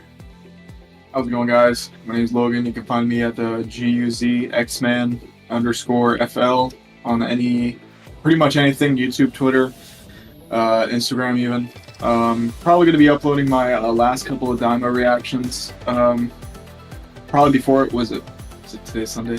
Ooh, probably like Tuesday. I was going to say Monday, but Tuesday. Probably going to do a modded Elden Ring playthrough, so watch out for that as well. But yeah, my favorite part of the Daima was actually when Goku was going through all the forms. I thought that shit was sick. The animation was so clean. Also, when Goku threw off his shirt, and just I was like, oh my god, that's my goal right there. But yeah, so I also didn't rate Daima. I would give it an 8.5. Alrighty, Brock Strap, take it away. Brockstrap55, anywhere you can find me. Usually YouTube, Rumble, Facebook, and sometimes Twitch. Gonna upload some more Pokemon stuff. I'm just cutting through a lot of what Squall and I have already done together on our Tuesday stream, and just kind of putting it in video segments. That way it's easier to digest, I guess. And hopefully I'll get a little bit better about posting them consistently. But yeah, favorite part of Daima. Man, there was probably when Dew went Super Saiyan 3 as well. Mm-hmm. It was just funny. I enjoyed it a lot. It's like it's cool when cool things are happening, but I can also laugh at it as well. So yeah, rating I'd probably give it about an 8 out of 10. It's good. It's one that you can. I feel like this would be the series that you could bring your child into watching Dragon Ball too. So.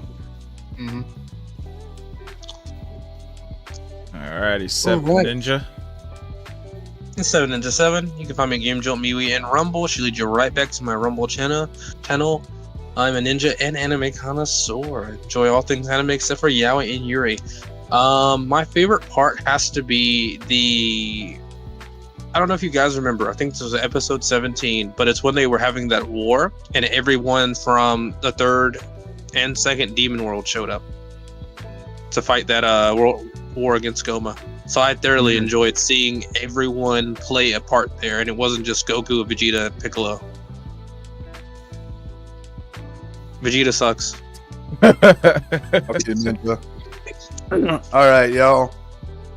The secret code sauce. You can't find me because not even the cops can find me. My favorite part. I mean, do I even have to say it? Y'all all know what I'm about to say. Vegeta hitting Super Saiyan 3. Come on now. That was the best fight in the whole show. They had some cool shit happening, but Vegeta fucked that boy up like he was a pussy. That shit was amazing. Which one did you prefer, adult or kid?